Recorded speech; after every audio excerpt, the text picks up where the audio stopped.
साध संगत जीओ सज जाओ प्रेम नाल गुरु साहिब जी की लड़ीवार कथा श्रवण करो जी।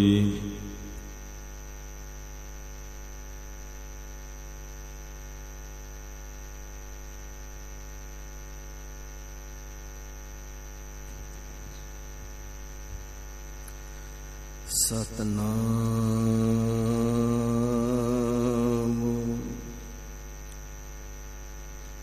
श्री वाहिगुरु साहिब जी।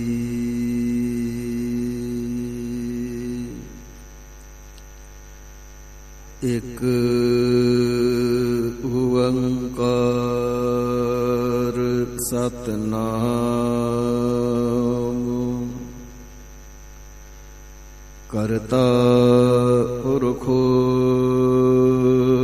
निरभव निर्वैर अकाल मूरत अजूनी सैभं गुर प्रसाद जप आद सच जुगाद सच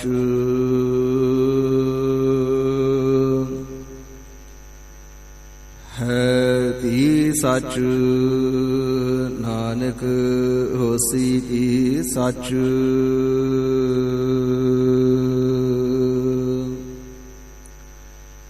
चक्र चिहन अर बरन जात अर पात नहन जिह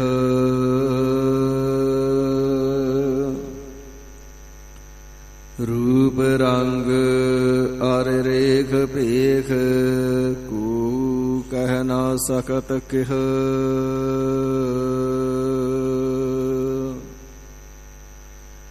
अचल मूरत अनभव प्रकाश अमितोज कहज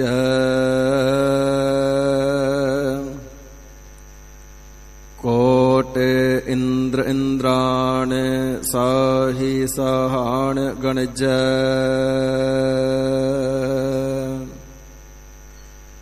त्रिभुवन महीप सुर नर असुर नेत नेत बन तृण कहत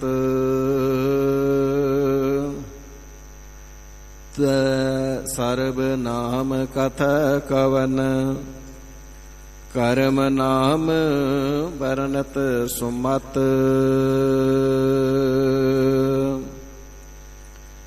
निर्जुर निरूप हो कि सुंदर स्वरूप हो के पूपन के पूप हो के दाता महादान हो प्राण के बचैया दूध पूत के देवैया रोग सोग के मिटैया के दौमानी महामान हो विद्या के विचार हो कि अद्वैत अवतार हो कि सिद्धता की सूरत हो कि शुद्धता की शान हो जो बन के जाल हो कि काल हूँ के काल हो के सत्रन के सूल हो के मित्रन के प्राण हो सिमराओ सिमर सिमर सुख पावाओ काले कलेस तन माहि मिटावाओ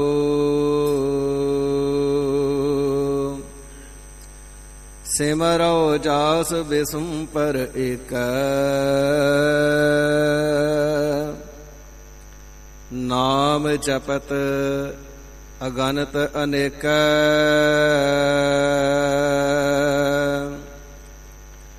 वेद पुराण सिमरत सुधाखर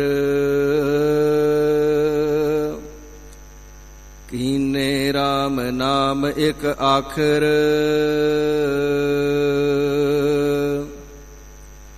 किन का एक जिस जीय बसावै, ताकि महिमा गनी न आवै। कांखी एक दरस तुहारो, नानक हुन संग मोहि उदारो। मेल लहु दयाल टह पै द्वारिया, रख लेवाहो दीन दयाल प्रमत बहु हारिया। भगत वशल तीरा बिरद हर पतत उदारिया। तुझ बिन नाही कोई बिनौ मोहि सारिया। कर गह लेहु दयाल सागर संसारिया। अम्मे दृष्ट शोभ कर हर अग पाप सकल मल।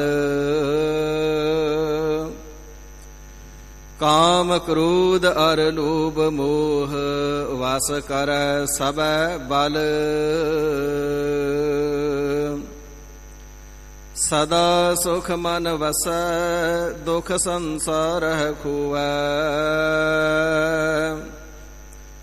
गुर नव निध दरियाऊ जन्म हम काल खतुवै। सो कहो टल गुर सेवियै अहनिस सहज सुभाई। दर्शन परसया गुरु का जन्म मरण दुख जाई। मूक उच्चर शास्त्र खट पिंग गिरन चढ़ जाए। आंध लख बदरो सुन जाओ काल कृपा कराए। आंध लख बदरो सुन जाओ काल कृपा कराए।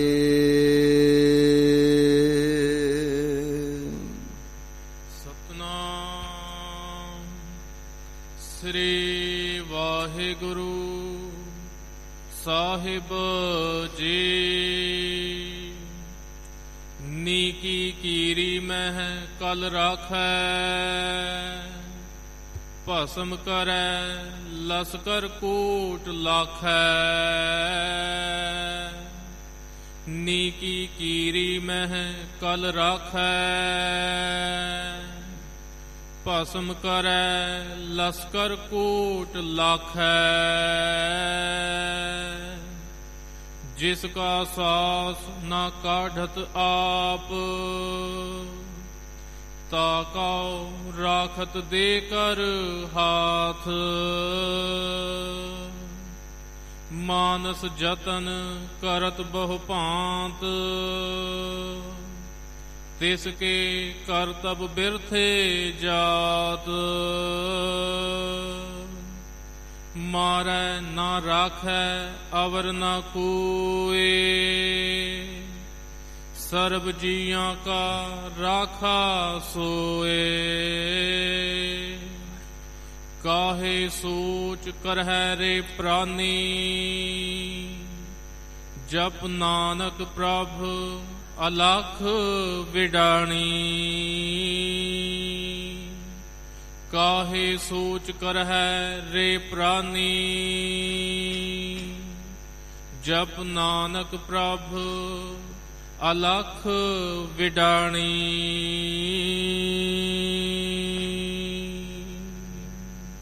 वाहिगुरु जी का खालसा वाहिगुरु जी की फतेह। परम सन्मानयोग गुरु गरीब निवाज वालिए कुल आलम नूरे कायनात धर्म रखयक सरबंस दानी चोजी प्रीतम बाजा वाले माही ਨੀਲੇ ਦੇ ਸ਼ਾਹ ਅਸਵਾਰ ਸ਼ਮਸ਼ੇਰ ਬਹਾਦਰ, ਤਖਤਾਂ ਵਾਲੇ, ਤਾਜਾਂ ਵਾਲੇ, ਫੌਜਾਂ ਵਾਲੇ, ਬਾਜਾਂ ਵਾਲੇ, ਆਪੇ ਗੁਰਚੇਲਾ ਪੰਥ ਦੇ ਵਾਲੀ, ਅੰਮ੍ਰਿਤ ਕੇ ਦਾਤੇ।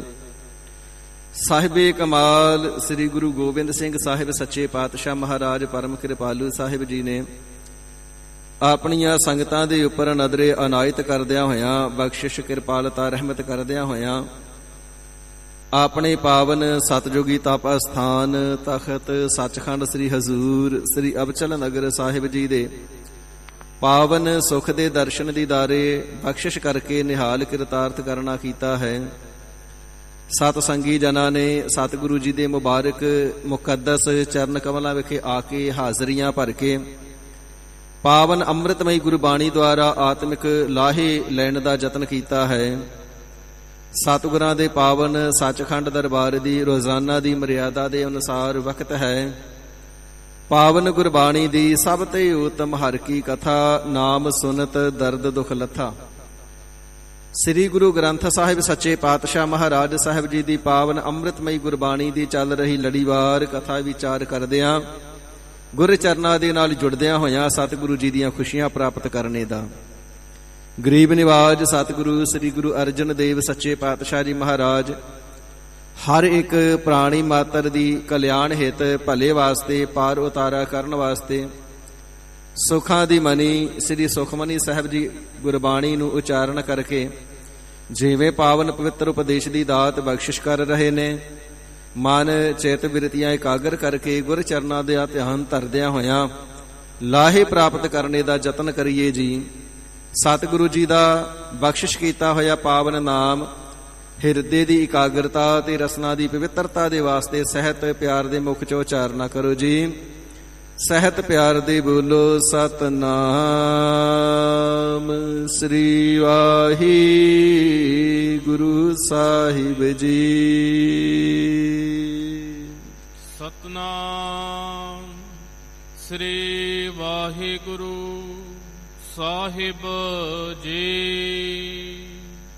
ਨੀਕੀ ਕੀਰੀ ਮਹਿ ਕਲ ਰਾਖੈ। ਗਰੀਬ ਨਿਵਾਜ ਸਤਿਗੁਰੂ ਸੱਚੇ ਪਾਤਸ਼ਾਹ ਜੀ ਮਹਾਰਾਜ ਹਰੀ ਅਕਾਲ ਪੁਰਖ ਵਾਹਿਗੁਰੂ ਜੀ ਦਾ ਜਸ ਵਖਿਆਨ ਕਰ ਰਹੇ ਨੇ, ਜੋ ਆਦ ਸਭਨਾ ਦਾ ਮੁੱਢ ਸਰੂਪ ਹੈ, ਸਭਨਾ ਦਾ ਆਦ ਰੂਪ ਹੈ। ਜਦੋਂ ਅਜੇ ਕਿਸੇ ਪ੍ਰਕਾਰ ਸ੍ਰਿਸ਼ਟੀ ਦੀ ਰਚਨਾ ਨਹੀਂ ਸੀ ਬਣੀ, ਬਣਾਵਟ ਨਹੀਂ ਸੀ ਬਣੀ, ਉਦੋਂ ਵੀ ਸੱਚ ਸੀ। ਸਤਜੁਗ ਦੇ ਸਮੇਂ ਵੀ ਸੱਚ ਸੀ, ਮੌਜੂਦਾ ਸਮੇਂ ਵੀ ਸੱਚ ਹੈ, ਆਉਣ ਵਾਲੇ ਸਮੇਂ ਦੇ ਅੰਦਰ ਵੀ ਸੱਚ ਹੋਵੇਗਾ। ਉਹ ਆਪ ਸੱਚ ਹੈ, ਉਸ ਦੇ ਚਰਨ ਸੱਚ ਸਰੂਪ ਨੇ, ਉਸ ਨੂੰ ਪਰਸਣ ਵਾਲੇ ਸੱਚ ਨੇ, ਉਸ ਨੂੰ ਜਪਣ ਵਾਲੇ ਸੱਚ ਨੇ, ਧਿਆਉਣ ਵਾਲੇ ਸੱਚ ਨੇ। ਪ੍ਰਭੂ ਪਰਮਾਤਮਾ ਅਕਾਲ ਪੁਰਖ ਵਾਹਿਗੁਰੂ ਜੀ ਦੇ ਜਿਹੜੇ ਸੇਵਕ ਨੇ, ਆਪਣੇ ਸੇਵਕਾਂ ਦੀ ਆਪ ਉਹ ਪੈਜ ਰੱਖਦਾ ਹੈ। ਨਾਮ ਵੀ ਆਪਣੇ ਪਿਆਰਿਆਂ ਨੂੰ ਆਪ ਹੀ ਜਪਾਉਂਦਾ ਹੈ, ਤੇ ਜਿਨ੍ਹਾਂ ਦੀ ਪਤ ਇੱਜ਼ਤ ਆਪ ਰੱਖ ਲੈਂਦਾ, ਉਹਨਾਂ ਦੀ ਗਤਮਿਤ ਕੋਈ ਜਾਣ ਨਹੀਂ ਸਕਦਾ। ਪ੍ਰਭੂ ਪਰਮਾਤਮਾ ਜੀ ਦੇ ਸੇਵਕ ਤਿੰਨਾਂ ਦੇ ਸਦਰਸ਼ ਕੋਈ ਪਹੁੰਚ ਨਹੀਂ ਸਕਦਾ। ਉਹ ਉੱਚਿਆਂ ਤੋਂ ਉੱਚੇ ਨੇ, ਸੁੱਚਿਆਂ ਤੋਂ ਸੁੱਚੇ ਨੇ। ਤੇ ਜਿਨ੍ਹਾਂ ਪਿਆਰਿਆਂ ਨੂੰ ਪਰਮਾਤਮਾ ਜੀ ਨੇ ਆਪਣੀ ਸੇਵਾ ਦੇ ਵਿੱਚ ਆਪ ਲਾ ਲੈਣਾ ਕੀਤਾ ਨਾ, ਉਹਨਾਂ ਨੂੰ ਸੂਰਜ ਦੀ ਨਿਆਈ ਦਸਾਂ ਹੀ ਦਿਸ਼ਾਵਾਂ ਦੇ ਵਿੱਚ ਹਰੀ ਅਕਾਲ ਪੁਰਖ ਵਾਹਿਗੁਰੂ ਜੀ ਨੇ ਪ੍ਰਗਟ ਕਰ ਦਿੱਤਾ ਹੈ। ਇਸ ਪ੍ਰਕਾਰ ਗਰੀਬ ਨਿਵਾਜ ਸਾਹਿਬ ਜੀ ਨਾਮ ਨਾਮੀ ਅਤੇ ਨਾਮ ਜਪਣ ਵਾਲਿਆਂ ਦੀ ਵਡਿਆਈ ਦਾ ਵਖਿਆਨ ਕਰ ਰਹੇ ਨੇ, ਤੇ ਬੇਨਤੀ ਕੀਤੀ ਗਰੀਬ ਨਿਵਾਜ ਸੱਚੇ ਪਾਤਸ਼ਾਹ ਜੀ ਮਹਾਰਾਜ ਜਿਸ ਪਰਮੇਸ਼ਰ ਜੀ ਦੇ ਪ੍ਰਥਾਏ ਆਪ ਜੀ ਜਸ ਕਥਨ ਕਰ ਰਹੇ ਹੋ, ਤੇ ਇਸ ਹਰੀ ਅਕਾਲ ਪੁਰਖ ਵਾਹਿਗੁਰੂ ਜੀ ਦੀ ਸ਼ਕਤੀ ਕਿਤਨੀ ਕੁ ਵੱਡੀ ਹੈ। ਮਹਾਰਾਜ ਉਹ ਕਿਤਨੀਆਂ ਕੁ ਸ਼ਕਤੀਆਂ ਦੇ ਸਹਿਤ ਹੈ। ਪਾਤਸ਼ਾਹ ਜੀ ਫਰਮਾਨ ਕਰਨਾ ਕਰਦੇ ਨੇ, ਭਾਈ ਉਸ ਦੀਆਂ ਕਲਾ ਦਾ ਤੇ ਕੋਈ ਅੰਤ ਹੀ ਨਹੀਂ ਆਉਂਦਾ, ਉਸ ਦੀਆਂ ਸ਼ਕਤੀਆਂ ਦਾ ਕੋਈ ਅੰਤ ਨਹੀਂ। ਜਿਵੇਂ ਬਸੰਤ ਦੀ ਰੁੱਤ ਦੇ ਵਿੱਚ ਕੁੱਲ ਪ੍ਰਿਥਵੀ ਮੰਡਲ ਦੇ ਉੱਪਰ ਕਿਤਨੇ ਫੁੱਲ ਖਿੜੇ ਨੇ, ਕੋਈ ਗਿਣ ਨਹੀਂ ਸਕਦਾ। ਮੋਲੇ ਧਾਰ ਵਰਖਾ ਹੁੰਦੀ ਹੋਵੇ, ਮੀਂਹ ਪੈਂਦਾ ਹੋਵੇ, ਤੇ ਕਿਤਨੀਆਂ ਛਿੱਟਾਂ ਕਿਤਨੀਆਂ ਬੂੰਦਾਂ ਜ਼ਮੀਨ ਤੇ ਗਿਰੀਆਂ ਨੇ, ਉਹਨਾਂ ਦੀ ਕੋਈ ਗਿਣਤੀ ਕਰ ਨਹੀਂ ਸਕਦਾ। 7 ਸਮੁੰਦਰਾਂ ਦੇ ਅੰਦਰ ਕਿਤਨਾ ਪਾਣੀ ਹੈ, ਇਸ ਪਾਣੀ ਦੀਆਂ ਬੂੰਦਾਂ ਕੋਈ ਗਿਣ ਨਹੀਂ ਸਕਦਾ। ਆਕਾਸ਼ ਦੇ ਵਿੱਚ ਕਿਤਨੇ ਤਾਰੇ ਨੇ, ਉਹਨਾਂ ਦੀ ਗਿਣਤੀ ਕੋਈ ਕਰ ਨਹੀਂ ਸਕਦਾ। ਇਸੇ ਪ੍ਰਕਾਰ ਸਿੱਖੋ ਹਰੀ ਅਕਾਲ ਪੁਰਖ ਵਾਹਿਗੁਰੂ ਜੀ ਦੇ ਅੰਦਰ ਕਿਤਨੀਆਂ ਕੁ ਕਲਾ ਨੇ, ਕਿਤਨੀਆਂ ਕੁ ਸ਼ਕਤੀਆਂ ਨੇ, ਉਹਨਾਂ ਸ਼ਕਤੀਆਂ ਨੂੰ ਕਦੇ ਵੀ ਕੋਈ ਗਿਣ ਨਹੀਂ ਸਕਦਾ। ਪਾਤਸ਼ਾਹ ਜੀ ਕੁਝ ਤਾਂ ਫਰਮਾ ਕਰਕੇ ਦੱਸੋ ਜਿਸ ਦੇ ਨਾਲ ਹਿਰਦੇ ਦੇ ਅੰਦਰ ਪਿਆਰ ਉਤਪੰਨ ਹੋਵੇ। ਤਾਂ ਹਜ਼ੂਰ ਫਰਮਾਉਂਦੇ ਨੇ, ਸਿੱਖੋ ਉਹ ਹਰੀ ਅਕਾਲ ਪੁਰਖ ਵਾਹਿਗੁਰੂ ਇਤਨੀਆਂ ਕਲਾ ਦਾ ਮਾਲਕ ਹੈ, ਆਪਣੀ ਕਲਾ ਆਪਣੀ ਸ਼ਕਤੀ ਨੀਕੀ ਕੀਰੀ ਮਹਿ ਕਲ ਰਾਖੈ। ਨੀਕੀ ਤੋਂ ਭਾਵ ਹੈ ਨਿੱਕੀ ਜਹੀ, ਕੀਰੀ ਤੋਂ ਭਾਵ ਹੈ ਕੀੜੀ। ਜੋ ਸਾਧ ਸੰਗਤ ਜੀ ਭੂਰੇ ਰੰਗ ਦੀ ਕੀੜੀ ਹੁੰਦੀ ਏ, ਪਾਤਸ਼ਾਹ ਜੀ ਫਰਮਾਨ ਕਰਨਾ ਕਰਦੇ ਨੇ, ਇਸ ਪ੍ਰਕਾਰ ਭੂਰੀ ਕੀੜੀ ਨਿੱਕੀ ਜਿਹੀ ਕੀੜੀ ਦੇ ਅੰਦਰ ਵੀ ਆਪਣੀ ਕਲਾ ਆਪਣੀ ਸ਼ਕਤੀ ਰੱਖ ਦੇਣਾ ਕਰੇ, ਆਪਣੀ ਤਾਕਤ ਰੱਖ ਦੇਣਾ ਕਰੇ। ਭਸਮ ਕਰੈ ਲਸਕਰ ਕੋਟ ਲਾਖੈ। ਤੇ ਉਹ ਨਿੱਕੀ ਜਿਹੀ ਕੀੜੀ ਵੀ ਲੱਖਾਂ ਕਰੋੜਾਂ ਦੇ ਲਸ਼ਕਰ ਨੂੰ ਸਵਾਹ ਕਰਨੇ ਦੀ ਸਮਰੱਥਾਵਾਨ ਹੋ ਜਾਂਦੀ ਹੈ। ਐਸੀਆਂ ਵਾਹਿਗੁਰੂ ਜੀ ਦੀਆਂ ਕਲਾ ਨੇ। ਜਿਸ ਪ੍ਰਕਾਰ ਅਦਮ ਬਾਦਸ਼ਾਹ ਦੀ ਸਾਖੀ ਆਉਂਦੀ ਹੈ ਨਾ, ਕੀੜੀਆਂ ਨੇ ਆਪਣੇ ਮੂੰਹਾਂ ਨੂੰ ਜ਼ਹਿਰ ਲਾ ਕਰਕੇ ਜਿਤਨੀ ਉਸ ਦੀ ਸੈਨਾ ਸੀ ਸਾਰੀ ਨੂੰ ਡੰਗ ਦੇਣਾ ਕੀਤਾ ਤੇ ਸਾਰੀ ਦੀ ਸਾਰੀ ਸੈਨਾ ਮਾਰ ਦੇਣਾ ਕੀਤੀ ਸੀ। ਇਸ ਪ੍ਰਕਾਰ ਪਾਤਸ਼ਾਹ ਜੀ ਫਰਮਾਵਣਾ ਕਰਦੇ ਨੇ, ਭਾਈ ਵਾਹਿਗੁਰੂ ਜੀ ਕੀੜੀ ਦੇ ਅੰਦਰ ਵੀ ਆਪਣੀ ਕਲਾ ਰੱਖ ਦੇਣ ਤੇ ਲੱਖਾਂ ਕਿਲਿਆਂ ਦਾ ਮਾਲਕ ਰਾਜਾ ਹੋਵੇ, ਕਰੋੜਾਂ ਦੀ ਗਿਣਤੀ ਦੇ ਵਿੱਚ ਉਸ ਕੋ ਫੌਜ ਹੋਵੇ, ਤਾਂ ਲੱਖਾਂ ਕਿਲਿਆਂ ਦੇ ਵਿੱਚ ਵਸਣੇ ਵਾਲੀ ਕਰੋੜਾਂ ਦੀ ਗਿਣਤੀ ਵਿੱਚ ਫੌਜ ਨੂੰ ਸਾੜ ਕੇ ਸਵਾਹ ਕਰਨੇ ਦੇ ਸਮਰੱਥ ਹੋ ਜਾਂਦੀ ਹੈ ਨਿੱਕੀ ਜਿਹੀ ਕੀੜੀ ਵੀ। ਪਰ ਤੱਕ ਵੀ ਸਾਧ ਸੰਗਤ ਜੀ, ਜਿਹੜੀ ਭੂਰੀ ਕੀੜੀ ਹੈ ਹਾਥੀ ਦੀ ਸੁੰਡ ਦੇ ਅੰਦਰ ਵੜ ਕੇ ਲੜ ਜਾਵੇ ਤੇ ਕਹਾਵਤ ਚੱਲੀ ਆਉਂਦੀ ਹੈ ਹਾਥੀ ਮਰ ਜਾਂਦਾ ਹੈ। ਐਸੀਆਂ ਐਸੀਆਂ ਕਲਾ ਵਾਹਿਗੁਰੂ ਜੀ ਨੇ ਆਪਣੀ ਨਿੱਕੀ ਜਿਹੀ ਕੀੜੀ ਦੇ ਅੰਦਰ ਹੀ ਰੱਖਣਾ ਕੀਤੀਆਂ ਨੇ। ਇਸੇ ਪ੍ਰਕਾਰ ਗਰੀਬ ਨਿਵਾਜ ਸਤਿਗੁਰੂ ਸੱਚੇ ਪਾਤਸ਼ਾਹ ਜੀ ਨਿੱਕੇ ਸਰੀਰਾਂ ਦੇ ਅੰਦਰ ਵੀ ਆਪਣੀ ਕਲਾ ਰੱਖ ਦੇਣ, ਥਾਪੜਾ ਦੇ ਕੇ ਤੋੜ ਦੇਣ ਤੇ ਲਸ਼ਕਰਾਂ ਨੂੰ ਸਵਾਹ ਕਰ ਦਿੰਦੇ ਨੇ। ਜਿਸ ਵੇਲੇ ਸਾਧ ਸੰਗਤ ਜੀ ਸ੍ਰੀ ਅਨੰਦਪੁਰ ਸਾਹਿਬ ਜੀ ਦੇ ਵਿੱਚ ਕਲਗੀਧਰ ਸਾਹਿਬ ਜੀ ਨਿਵਾਸ ਕਰ ਰਹੇ ਨੇ, ਸਰਬਤ ਦੇ ਭਲੇ ਵਾਸਤੇ ਧਰਮ ਯੁੱਧ ਕਰ ਰਹੇ ਨੇ। ਪਹਾੜੀ ਰਾਜੇ ਰਾਜਾ ਉਹਦਾ ਚੰਦ, ਇਸੇ ਪ੍ਰਕਾਰ ਰਾਜਾ ਕੇਸਰੀ ਚੰਦ ਜਿਸ ਵੇਲੇ 1,57,000 ਫੌਜ ਲੈ ਕਰਕੇ ਆਇਆ ਹੈ, ਕਲਗੀਧਰ ਸਾਹਿਬ ਜੀ ਦੇ ਵੱਲੋਂ ਜਰਨੈਲ ਭਾਈ ਉਦਾ ਸਿੰਘ ਜੀ ਤੇ ਇਸ ਦਾ ਮੁਕਾਬਲਾ ਕਰਨ ਵਾਸਤੇ ਤਿਆਰ-ਬਰ ਤਿਆਰ ਹੋਏ ਨੇ। ਮਸਤ ਹਾਥੀ ਦਾ ਮੁਕਾਬਲਾ ਕਰਨ ਵਾਸਤੇ ਭਾਈ ਬਚਿੱਤਰ ਸਿੰਘ ਜੀ ਤਿਆਰ ਹੋਏ ਨੇ। ਵੱਡੇ ਸਰੀਰ ਆਕਾਰ ਵਾਲਾ ਦੁਨੀ ਚੰਦ ਭਾਵੇਂ ਕਿਲੇ ਦੀ ਕੰਧ ਟੱਪ ਕਰਕੇ ਦੌੜ ਗਿਆ ਸੀ, ਸਤਿਗੁਰੂ ਜੀ ਨੇ ਛੋਟੇ ਜਿਹੇ ਆਕਾਰ ਤੇ ਸਰੀਰ ਵਾਲੇ ਭਾਈ ਬਚਿੱਤਰ ਸਿੰਘ ਜੀ ਨੂੰ ਥਾਪੜਾ ਦੇ ਕਰਕੇ ਬਰਸ਼ੀ ਨਾਗਣਾ ਦੇ ਕਰਕੇ ਤੋਰਨਾ ਕੀਤਾ ਹੈ, ਜਾ ਕਰਕੇ ਹਾਥੀ ਦਾ ਮੁਕਾਬਲਾ ਕੀਤਾ ਹੈ ਤੇ ਮੈਦਾਨੇ ਜੰਗ ਦੇ ਵਿੱਚੋਂ ਭਜਾ ਦੇਣਾ ਕੀਤਾ ਹੈ। ਇਸ ਪ੍ਰਕਾਰ ਬਾਬਾ ਬੰਦਾ ਸਿੰਘ ਜੀ ਬਹਾਦਰ ਧਰਤੀ ਦੇ ਉੱਪਰ ਪਈਆਂ ਹੋਈਆਂ ਖੂਨ ਦੀਆਂ ਬੂੰਦਾਂ ਦੇਖ ਕਰਕੇ ਵੀ ਕੰਬ ਜਾਣ ਵਾਲੇ ਕਿ ਮੇਰਾ ਤੇ ਆਸ਼ਰਮ ਹੀ ਭ੍ਰਿਸ਼ਟ ਹੋ ਗਿਆ ਹੈ, ਇੱਥੇ ਖੂਨ ਡੁੱਲ ਗਿਆ।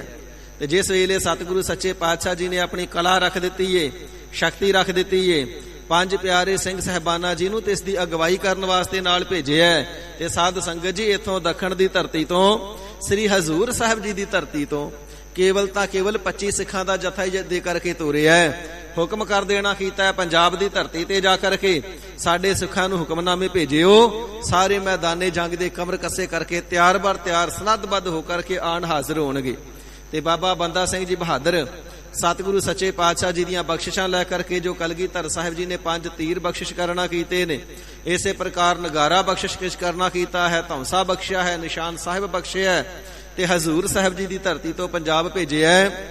ਤੇ ਸਾਧ ਸੰਗਤ ਜੀ ਔਰੰਗਜ਼ੇਬ ਜਿਸ ਦੀ 22 ਲੱਖ ਦੀ ਸੈਨਾ ਸੀ, 22 ਲੱਖ ਸੈਨਾ ਦਾ ਰਾਜਾ ਸੀ, ਆਪ ਭਾਵੇਂ ਉਹ ਮਰ ਗਿਆ ਸੀ, ਉਸ ਦੇ ਪੁੱਤਰ ਦੀ ਸੈਨਾ, ਜਰਨੈਲਾਂ ਦੀ ਸੈਨਾ ਤੇ ਇਸ ਦੇ ਇਸੇ ਪ੍ਰਕਾਰ ਸਾਧ ਸੰਗਤ ਜੀ ਸੂਬੇਦਾਰਾਂ ਦੀ ਸੈਨਾ, ਇਤਨਾ ਵੱਡਾ ਵਿਸ਼ਾਲ ਰਾਜ ਸੀ। ਪਰ ਬਾਬਾ ਬੰਦਾ ਸਿੰਘ ਬਹਾਦਰ ਜੀ ਨੇ ਜਾ ਕਰਕੇ ਵਜੀਦ ਖਾਨ ਨੂੰ ਜਿੱਤ ਲੈਣਾ ਕੀਤਾ। ਇਸੇ ਪ੍ਰਕਾਰ ਸਡੌਰੇ ਨੂੰ, ਛਤਬੀੜ ਨੂੰ, ਕਿਹੜਾ ਸਥਾਨ ਬਾਬਾ ਬੰਦਾ ਸਿੰਘ ਬਹਾਦਰ ਜੀ ਨੇ ਨਹੀਂ ਜਿੱਤਿਆ।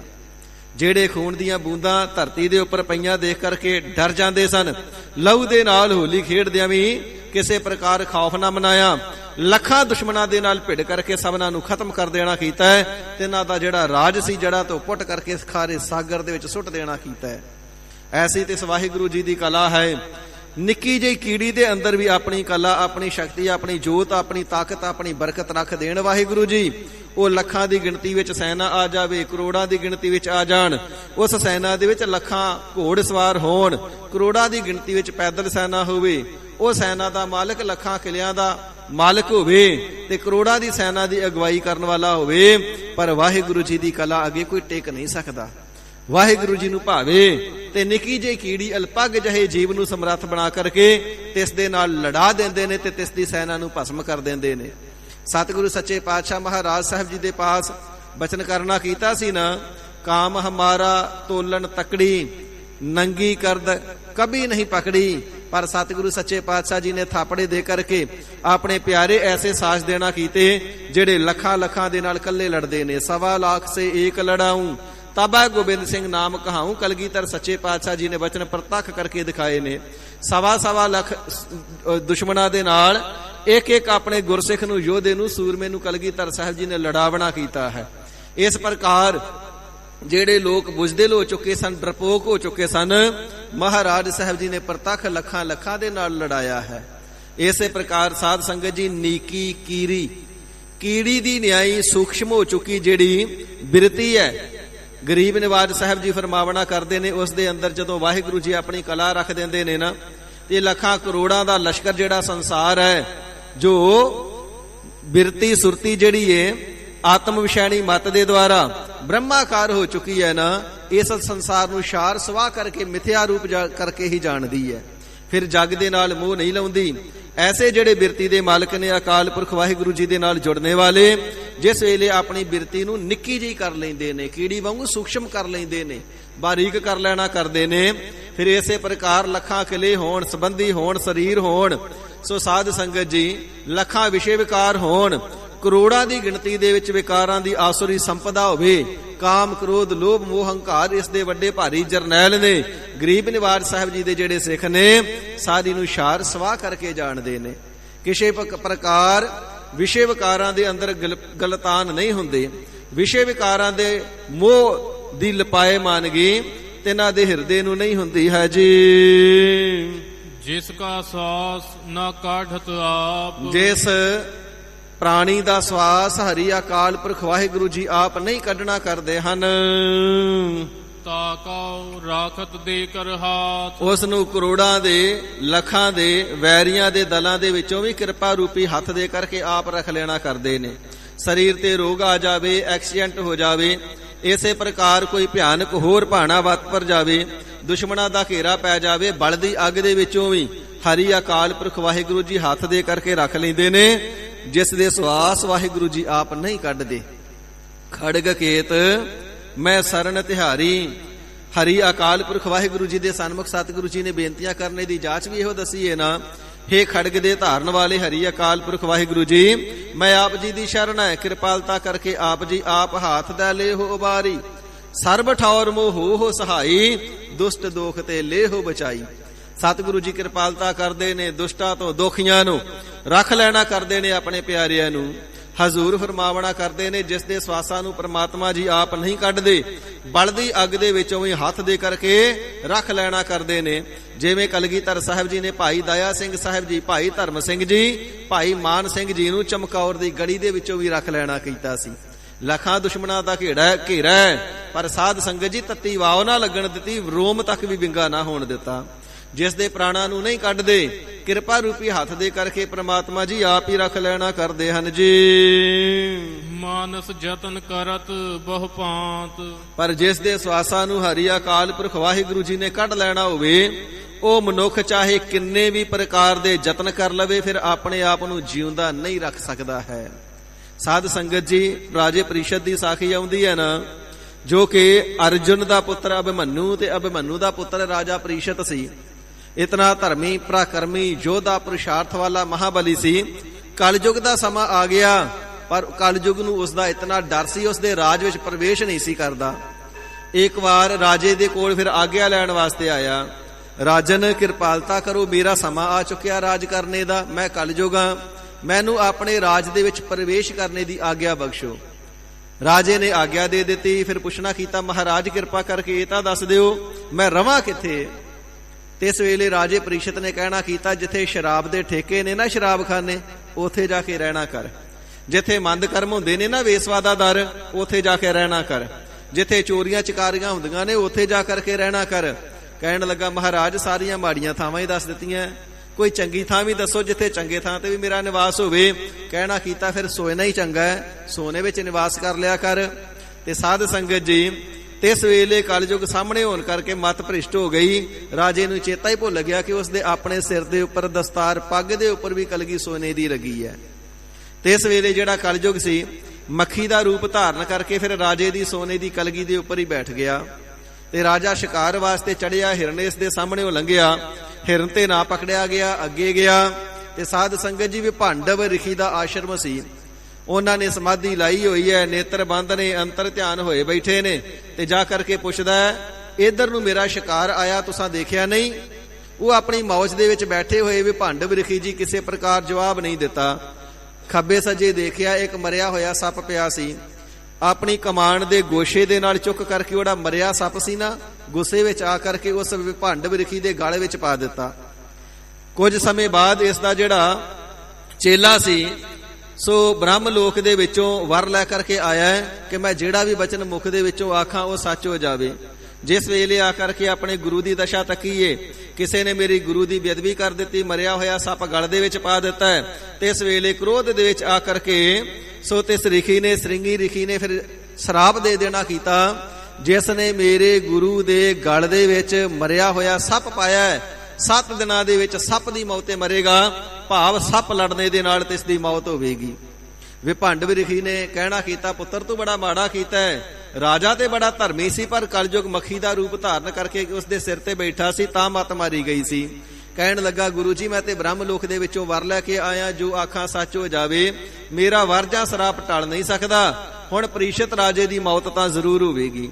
ਵਿਭਾਂਡਵ ਰਿਖੀ ਨੇ ਸੁਨੇਹਾ ਭੇਜ ਦਿੱਤਾ, ਰਾਜਨ ਜੇ ਕੋਈ ਯਤਨ ਕਰ ਸਕਦਾ ਤੇ ਕਰ ਲੈ, ਅੱਜ ਤੋਂ 7ਵੇਂ ਦਿਨ ਤੇਰੀ ਮੌਤ ਹੋ ਜਾਣੀ ਹੈ। ਬੜਾ ਪ੍ਰਕਰਮੀ ਸੀ।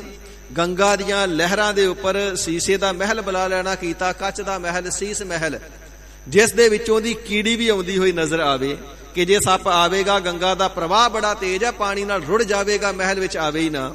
ਇਸੇ ਪ੍ਰਕਾਰ ਮਹਿਲ ਦੇ 4 ਸਫੇਰੇ ਜਿਹੜੇ ਬਲਵਾਨ ਸੂਰਮੇ ਸਨ, ਸ਼ਸਤਰ ਦੇ ਕਰਕੇ ਪਹਿਰੇ ਤੇ ਖੜੇ ਕਰ ਦਿੱਤੇ। ਜੇ ਫਿਰ ਵੀ ਗੰਗਾ ਦੇ ਪਾਣੀ ਵਿੱਚ ਸੱਪ ਨਾ ਰੁੜੇ, ਅੱਗੇ ਆ ਹੀ ਜਾਵੇ ਤੇ ਤੁਸੀਂ ਮਾਰ ਦਿਓ। ਅੰਦਰ ਸੁਖਦੇਵ ਮੁਨੀ ਜੀ ਦੇ ਪਾਸੋਂ ਸ੍ਰੀ ਮਦ ਭਾਗਵਤ ਗੀਤਾ ਜੀ ਦਾ ਵਿਧੀ ਪੂਰਖ ਪਾਠ ਜੋ ਹੈ ਉਹ ਪ੍ਰਾਰੰਭ ਕਰਾ ਲਿਆ ਤੇ ਆਪ ਰਾਜਾ ਸੁਣਦਾ ਹੈ। 7ਵਾਂ ਦਿਨ ਆ ਗਿਆ, 7 ਦਿਨ ਪਾਠ ਵਿਧੀ ਪੂਰਵਕ ਹੁੰਦਾ ਰਿਹਾ। ਤਸ਼ਕ ਨਾਗ ਇਸ ਦੇ ਮਾਰਨ ਵਾਸਤੇ ਚੱਲ ਪਿਆ। ਇਧਰੋਂ ਇਸ ਨੇ ਸੁਨੇਹਾ ਭੇਜਿਆ ਧਨੰਤਰ ਵੈਦ ਨੂੰ। ਜਿਸ ਵੇਲੇ ਖੀਰ ਸਮੁੰਦਰ ਦੇਵਤਿਆਂ ਨੇ ਤੇ ਦੈਂਤਾਂ ਨੇ ਰਿੜਕਿਆ ਸੀ, 14 ਰਤਨਾਂ ਦੇ ਵਿੱਚੋਂ ਇੱਕ ਨਿਕਲਣੇ ਵਾਲਾ ਰਤਨ ਧਨੰਤਰ ਵੈਦ ਵੀ ਸੀ। ਬੜੀ ਸ਼ਕਤੀ ਸੀ ਉਸ ਦੇ ਵਿੱਚ। ਉਸ ਨੂੰ ਸੁਨੇਹਾ ਭੇਜ ਦਿੱਤਾ, ਤਸ਼ਕ ਨਾਗ ਨੇ ਆ ਕਰਕੇ ਮੈਨੂੰ ਮਾਰਨਾ ਤੇ ਤੂੰ ਆ ਕੇ ਮੈਨੂੰ ਬਚਾ ਲੈਣਾ ਕਰੀ। ਵੈਦ ਵੀ ਚੱਲ ਪਿਆ, ਧਨੰਤਰ ਤਸ਼ਕ ਨਾਗ ਮਾਰਗ ਵਾਸਤੇ ਤਸ਼ਕ ਨਾਗ ਚੱਲ ਪਿਆ। ਰਸਤੇ ਵਿੱਚ ਦੋਵਾਂ ਦਾ ਜੰਗਲ ਵਿੱਚ ਮਿਲਾਪ ਹੋ ਗਿਆ। ਪੁੱਛਿਆ ਤੂੰ ਕੌਣ ਹੈ? ਦੱਸਿਆ ਜੀ ਮੈਂ ਤਸ਼ਕ ਹੈ। ਕਿੱਥੇ ਚੱਲੇ ਆ? ਕਹਿੰਦਾ ਰਾਜੇ ਨੂੰ ਮਾਰਨ ਵਾਸਤੇ ਚੱਲੇ ਆ। ਤਸ਼ਕ ਨੇ ਪੁੱਛਿਆ ਤੂੰ ਕੌਣ ਹੈ? ਕਹਿੰਦਾ ਧਨੰਤਰ ਵੈਦ ਹੈ। ਕਿੱਥੇ ਚੱਲੇ ਆ? ਕਹਿੰਦਾ ਰਾਜੇ ਨੂੰ ਬਚਾਉਣ ਵਾਸਤੇ ਚੱਲੇ ਆ। ਤਸ਼ਕ ਨੇ ਪੁੱਛਿਆ ਤੂੰ ਮੁਰਦੇ ਨੂੰ ਜਿਉਂਦਾ ਕਰਨ ਵਾਸਤੇ ਚੱਲੇ ਆ? ਮਰਨ ਵਾਲੇ ਨੂੰ ਬਚਾਉਣ ਵਾਸਤੇ ਚੱਲਿਆ। ਦੱਸ ਸ਼ਕਤੀ ਕਿੰਨੀ ਕਾ ਤੇਰੇ ਵਿੱਚ? ਤੇ ਧਨੰਤਰ ਜੀ ਨੇ ਕਹਿਣਾ ਕੀਤਾ, ਤਸ਼ਕ ਪਹਿਲਾਂ ਤੂੰ ਆਪਣੀ ਸ਼ਕਤੀ ਦਿਖਾ, ਫਿਰ ਮੈਂ ਆਪਣੀ ਸ਼ਕਤੀ ਦਿਖਾਉਂਦਾ ਹਾਂ। ਤਸ਼ਕ ਨਾਗ ਨੇ ਇੱਕ ਦਰਖਤ ਨੂੰ ਫੁੰਕਾਰਾ ਮਾਰਿਆ। ਉਸ ਦੇ ਉੱਪਰ ਲੱਕੜਹਾਰਾ ਲੱਕੜਾਂ ਵੱਢ ਰਿਹਾ ਸੀ। ਲੱਕੜਹਾਰੇ ਤੇ ਕੁਹਾੜੇ ਦੇ ਸਮੇਤ ਦਰਖਤ ਨੂੰ ਸਾੜ ਕੇ ਸਵਾਹ ਕਰ ਦਿੱਤਾ। ਤੇ ਧਨੰਤਰ ਕਹਿਣ ਲੱਗਾ, ਹੁਣ ਫੂਕ ਮਾਰ ਕੇ ਇਸ ਦੀ ਸਵਾਹ ਵੀ ਉਡਾ ਦੇ। ਤਸ਼ਕ ਨਾਗ ਨੇ ਫੂਕ ਮਾਰੀ ਤੇ ਉਸ ਦੀ ਸਵਾਹ ਵੀ ਉਡਾ ਦਿੱਤੀ। ਧਨੰਤਰ ਕਹਿਣ ਲੱਗਾ, ਦੇਖ ਹੁਣ ਮੇਰੀ ਨਜ਼ਰ ਦੇ ਵਿੱਚ ਅੰਮ੍ਰਿਤ ਹੈ, ਮੈਂ ਆਪਣੀ ਸ਼ਕਤੀ ਦੇ ਨਾਲ ਫਿਰ ਇਹਨਾਂ ਨੂੰ ਜਿਉਂਦੇ ਕਰਦਾ। ਜਦੋਂ ਉਥੇ ਨਜ਼ਰ ਮਾਰੀ, ਪਹਿਲਾਂ ਦੇ ਨਾਲੋਂ ਵੀ ਦਰਖਤ ਜ਼ਿਆਦਾ ਹਰਿਆ ਭਰਿਆ ਹੋ ਗਿਆ। ਲੱਕੜਹਾਰਾ ਸਮੇਤ ਕੁਹਾੜੇ ਦੇ ਪਹਿਲਾਂ ਵਾਂਗੂ ਉੱਥੇ ਹੀ ਲੱਕੜਾਂ ਵੱਢ ਰਿਹਾ, ਕੁਝ ਵੀ ਨਹੀਂ ਹੋਇਆ। ਤਸ਼ਕ ਨਾਗ ਨੇ ਸੋਚਿਆ, ਇਸ ਨੇ ਰਾਜੇ ਨੂੰ ਫਿਰ ਜਿਉਂਦਾ ਕਰ ਦੇਣਾ, ਮਾਰਨ ਨਹੀਂ ਦਵੇਗਾ, ਪਹਿਲਾਂ ਇਸ ਦਾ ਫਾਹਾ ਵੱਢੀਏ, ਪਹਿਲਾਂ ਇਸ ਨੂੰ ਹੀ ਮਾਰੀਏ। ਕਹਿਣ ਲੱਗਾ, ਜੀ ਮੈਂ ਇਸ ਦਾ ਵੈਰੀ, ਤੂੰ ਉਸ ਦਾ ਸੱਜਣ, ਤੇਰਾ ਮੇਰਾ ਕਾਹਦਾ ਮੇਲ ਹੈ? ਸਾਡੇ ਰਸਤੇ ਅਲੱਗ-ਅਲੱਗ ਹੋਣੇ ਚਾਹੀਦੇ ਨੇ। ਜੰਗਲ ਦੇ ਰਸਤੇ ਦੋਵੇਂ ਅਲੱਗ-ਅਲੱਗ ਰਸਤੇ ਆਉਣ ਲੱਗੇ ਨੇ। ਤੇ ਜਿਹੜਾ ਸਾਧ ਸੰਗਤ ਜੀ ਤਸ਼ਕ ਨਾਗ ਸੀ, ਆਪਣੀ ਸ਼ਕਤੀ ਦੇ ਨਾਲ ਸੋਨੇ ਦੀ ਬਹੁਤ ਸੋਹਣੀ ਖੁੰਡੀ ਜਿਹੀ ਬਣ ਕੇ, ਸੋਟੀ ਬਣ ਕੇ ਉਸ ਦੇ ਰਸਤੇ ਵਿੱਚ ਜਾ ਕਰਕੇ ਲੰਮਾ ਪੈ ਗਿਆ। ਜਦੋਂ ਸੋਨੇ ਦੀ ਖੁੰਡੀ ਅਥਵਾ ਸੋਟੀ ਨੂੰ ਦੇਖਣਾ ਕੀਤਾ, ਸੋਹਣੀ ਜਾਣ ਕਰਕੇ ਚੱਕ ਲਿਆ ਧਨੰਤਰ ਵੈਦ ਨੇ। ਥੋੜੀ ਅੱਗੇ ਗਿਆ, ਦੇਵਨੇਤ ਦੇ ਨਾਲ ਪਿੱਠ ਦੇ ਵਿੱਚ ਖੁਰਕ ਹੋਈ ਹੈ। ਤੇ ਮਨੁੱਖੀ ਸੁਭਾਅ ਹੁੰਦਾ ਹੈ, ਜਿਹੜੀ ਚੀਜ਼ ਹੱਥ ਵਿੱਚ ਹੋਵੇ ਉਹਦੇ ਨਾਲ ਖੁਰਕਣ ਲੱਗ ਜਾਂਦਾ ਹੈ। ਇਸ ਨੇ ਸੋਟੀ ਜਾਣ ਕੇ ਉਸ ਦੇ ਨਾਲ ਆਪਣੀ ਪਿੱਠ ਦੇ ਵਿੱਚ ਖੁਰਕਣਾ ਕੀਤਾ ਹੈ। ਤੇ ਤਿਸ ਵੇਲੇ ਹੈ ਤੇ ਉਹ ਤਸ਼ਕ ਨਾਗ ਸੀ, ਪਿੱਠ ਦੇ ਵਿੱਚ ਡੰਗ ਮਾਰ ਦੇਣਾ ਕੀਤਾ ਹੈ। ਤੇ ਕਿਸੇ ਵੀ ਮਨੁੱਖ ਦੀ ਨਜ਼ਰ ਉਸ ਦੀ ਪਿੱਠ ਤੇ ਨਹੀਂ ਪਿਆ ਕਰਦੀ। ਨਜ਼ਰ ਦੇ ਵਿੱਚ ਅੰਮ੍ਰਿਤ ਸੀ ਨਾ, ਤਾਂ ਹੀ ਤੇ ਜਿਉਂਦਾ ਕਰਨਾ ਸੀ, ਪਰ ਆਪਣੀ ਹੀ ਪਿੱਠ ਤੇ ਨਜ਼ਰ ਨਾ ਗਈ। ਤੇ ਤਿਸ ਵੇਲੇ ਜਿਹੜਾ ਧਨੰਤਰ ਵੈਦ ਸੀ ਉਹ ਮਰ ਗਿਆ।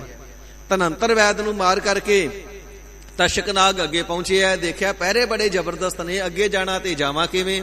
ਸ੍ਰੀ ਮਦ ਭਾਗਵਤ ਗੀਤਾ ਜੀ ਦਾ ਭੋਗ ਪੈਣਾ ਹੈ। ਮਾਲਣਾ ਫੁੱਲ ਤੋੜ ਰਹੀਆਂ ਨੇ ਜਿਹੜੇ ਜਾ ਕਰਕੇ ਭੇਟ ਕਰਨੇ ਨੇ। ਨਿੱਕੀ ਜਿਹੀ ਕੀੜੀ ਬਣ ਕੇ ਫੁੱਲ ਦੇ ਵਿੱਚ ਵੜ ਗਿਆ ਹੈ। ਤੇ ਇਸੇ ਪ੍ਰਕਾਰ ਫੁੱਲਾਂ ਦੇ ਵਿੱਚ ਬੈਠ ਕਰਕੇ ਸੀਸ ਮਹਿਲ ਦੇ ਸੀਸੇ ਦੇ ਮਹਿਲ ਦੇ ਅੰਦਰ ਪਹੁੰਚ ਗਿਆ ਹੈ।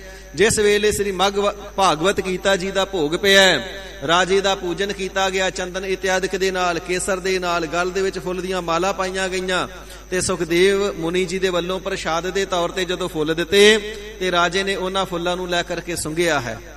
ਜਦੋਂ ਨੱਕ ਦੇ ਨੇੜੇ ਕਰਕੇ ਸੁੰਘਿਆ ਤੇ ਜਿਹੜਾ ਤਸ਼ਕ ਨਾਗ ਕੀੜੀ ਰੂਪ ਬਣ ਕੇ ਫੁੱਲ ਵਿੱਚ ਬੈਠਾ ਸੀ, ਨੱਕ ਦੇ ਵਿੱਚ ਵੜ ਕੇ ਡੰਗ ਮਾਰਿਆ, ਨਾਲ ਹੀ ਪ੍ਰਾਣ ਖਿੱਚ ਲੈਣਾ ਕੀਤੇ, ਸਾਹ ਖਿੱਚ ਲਏ।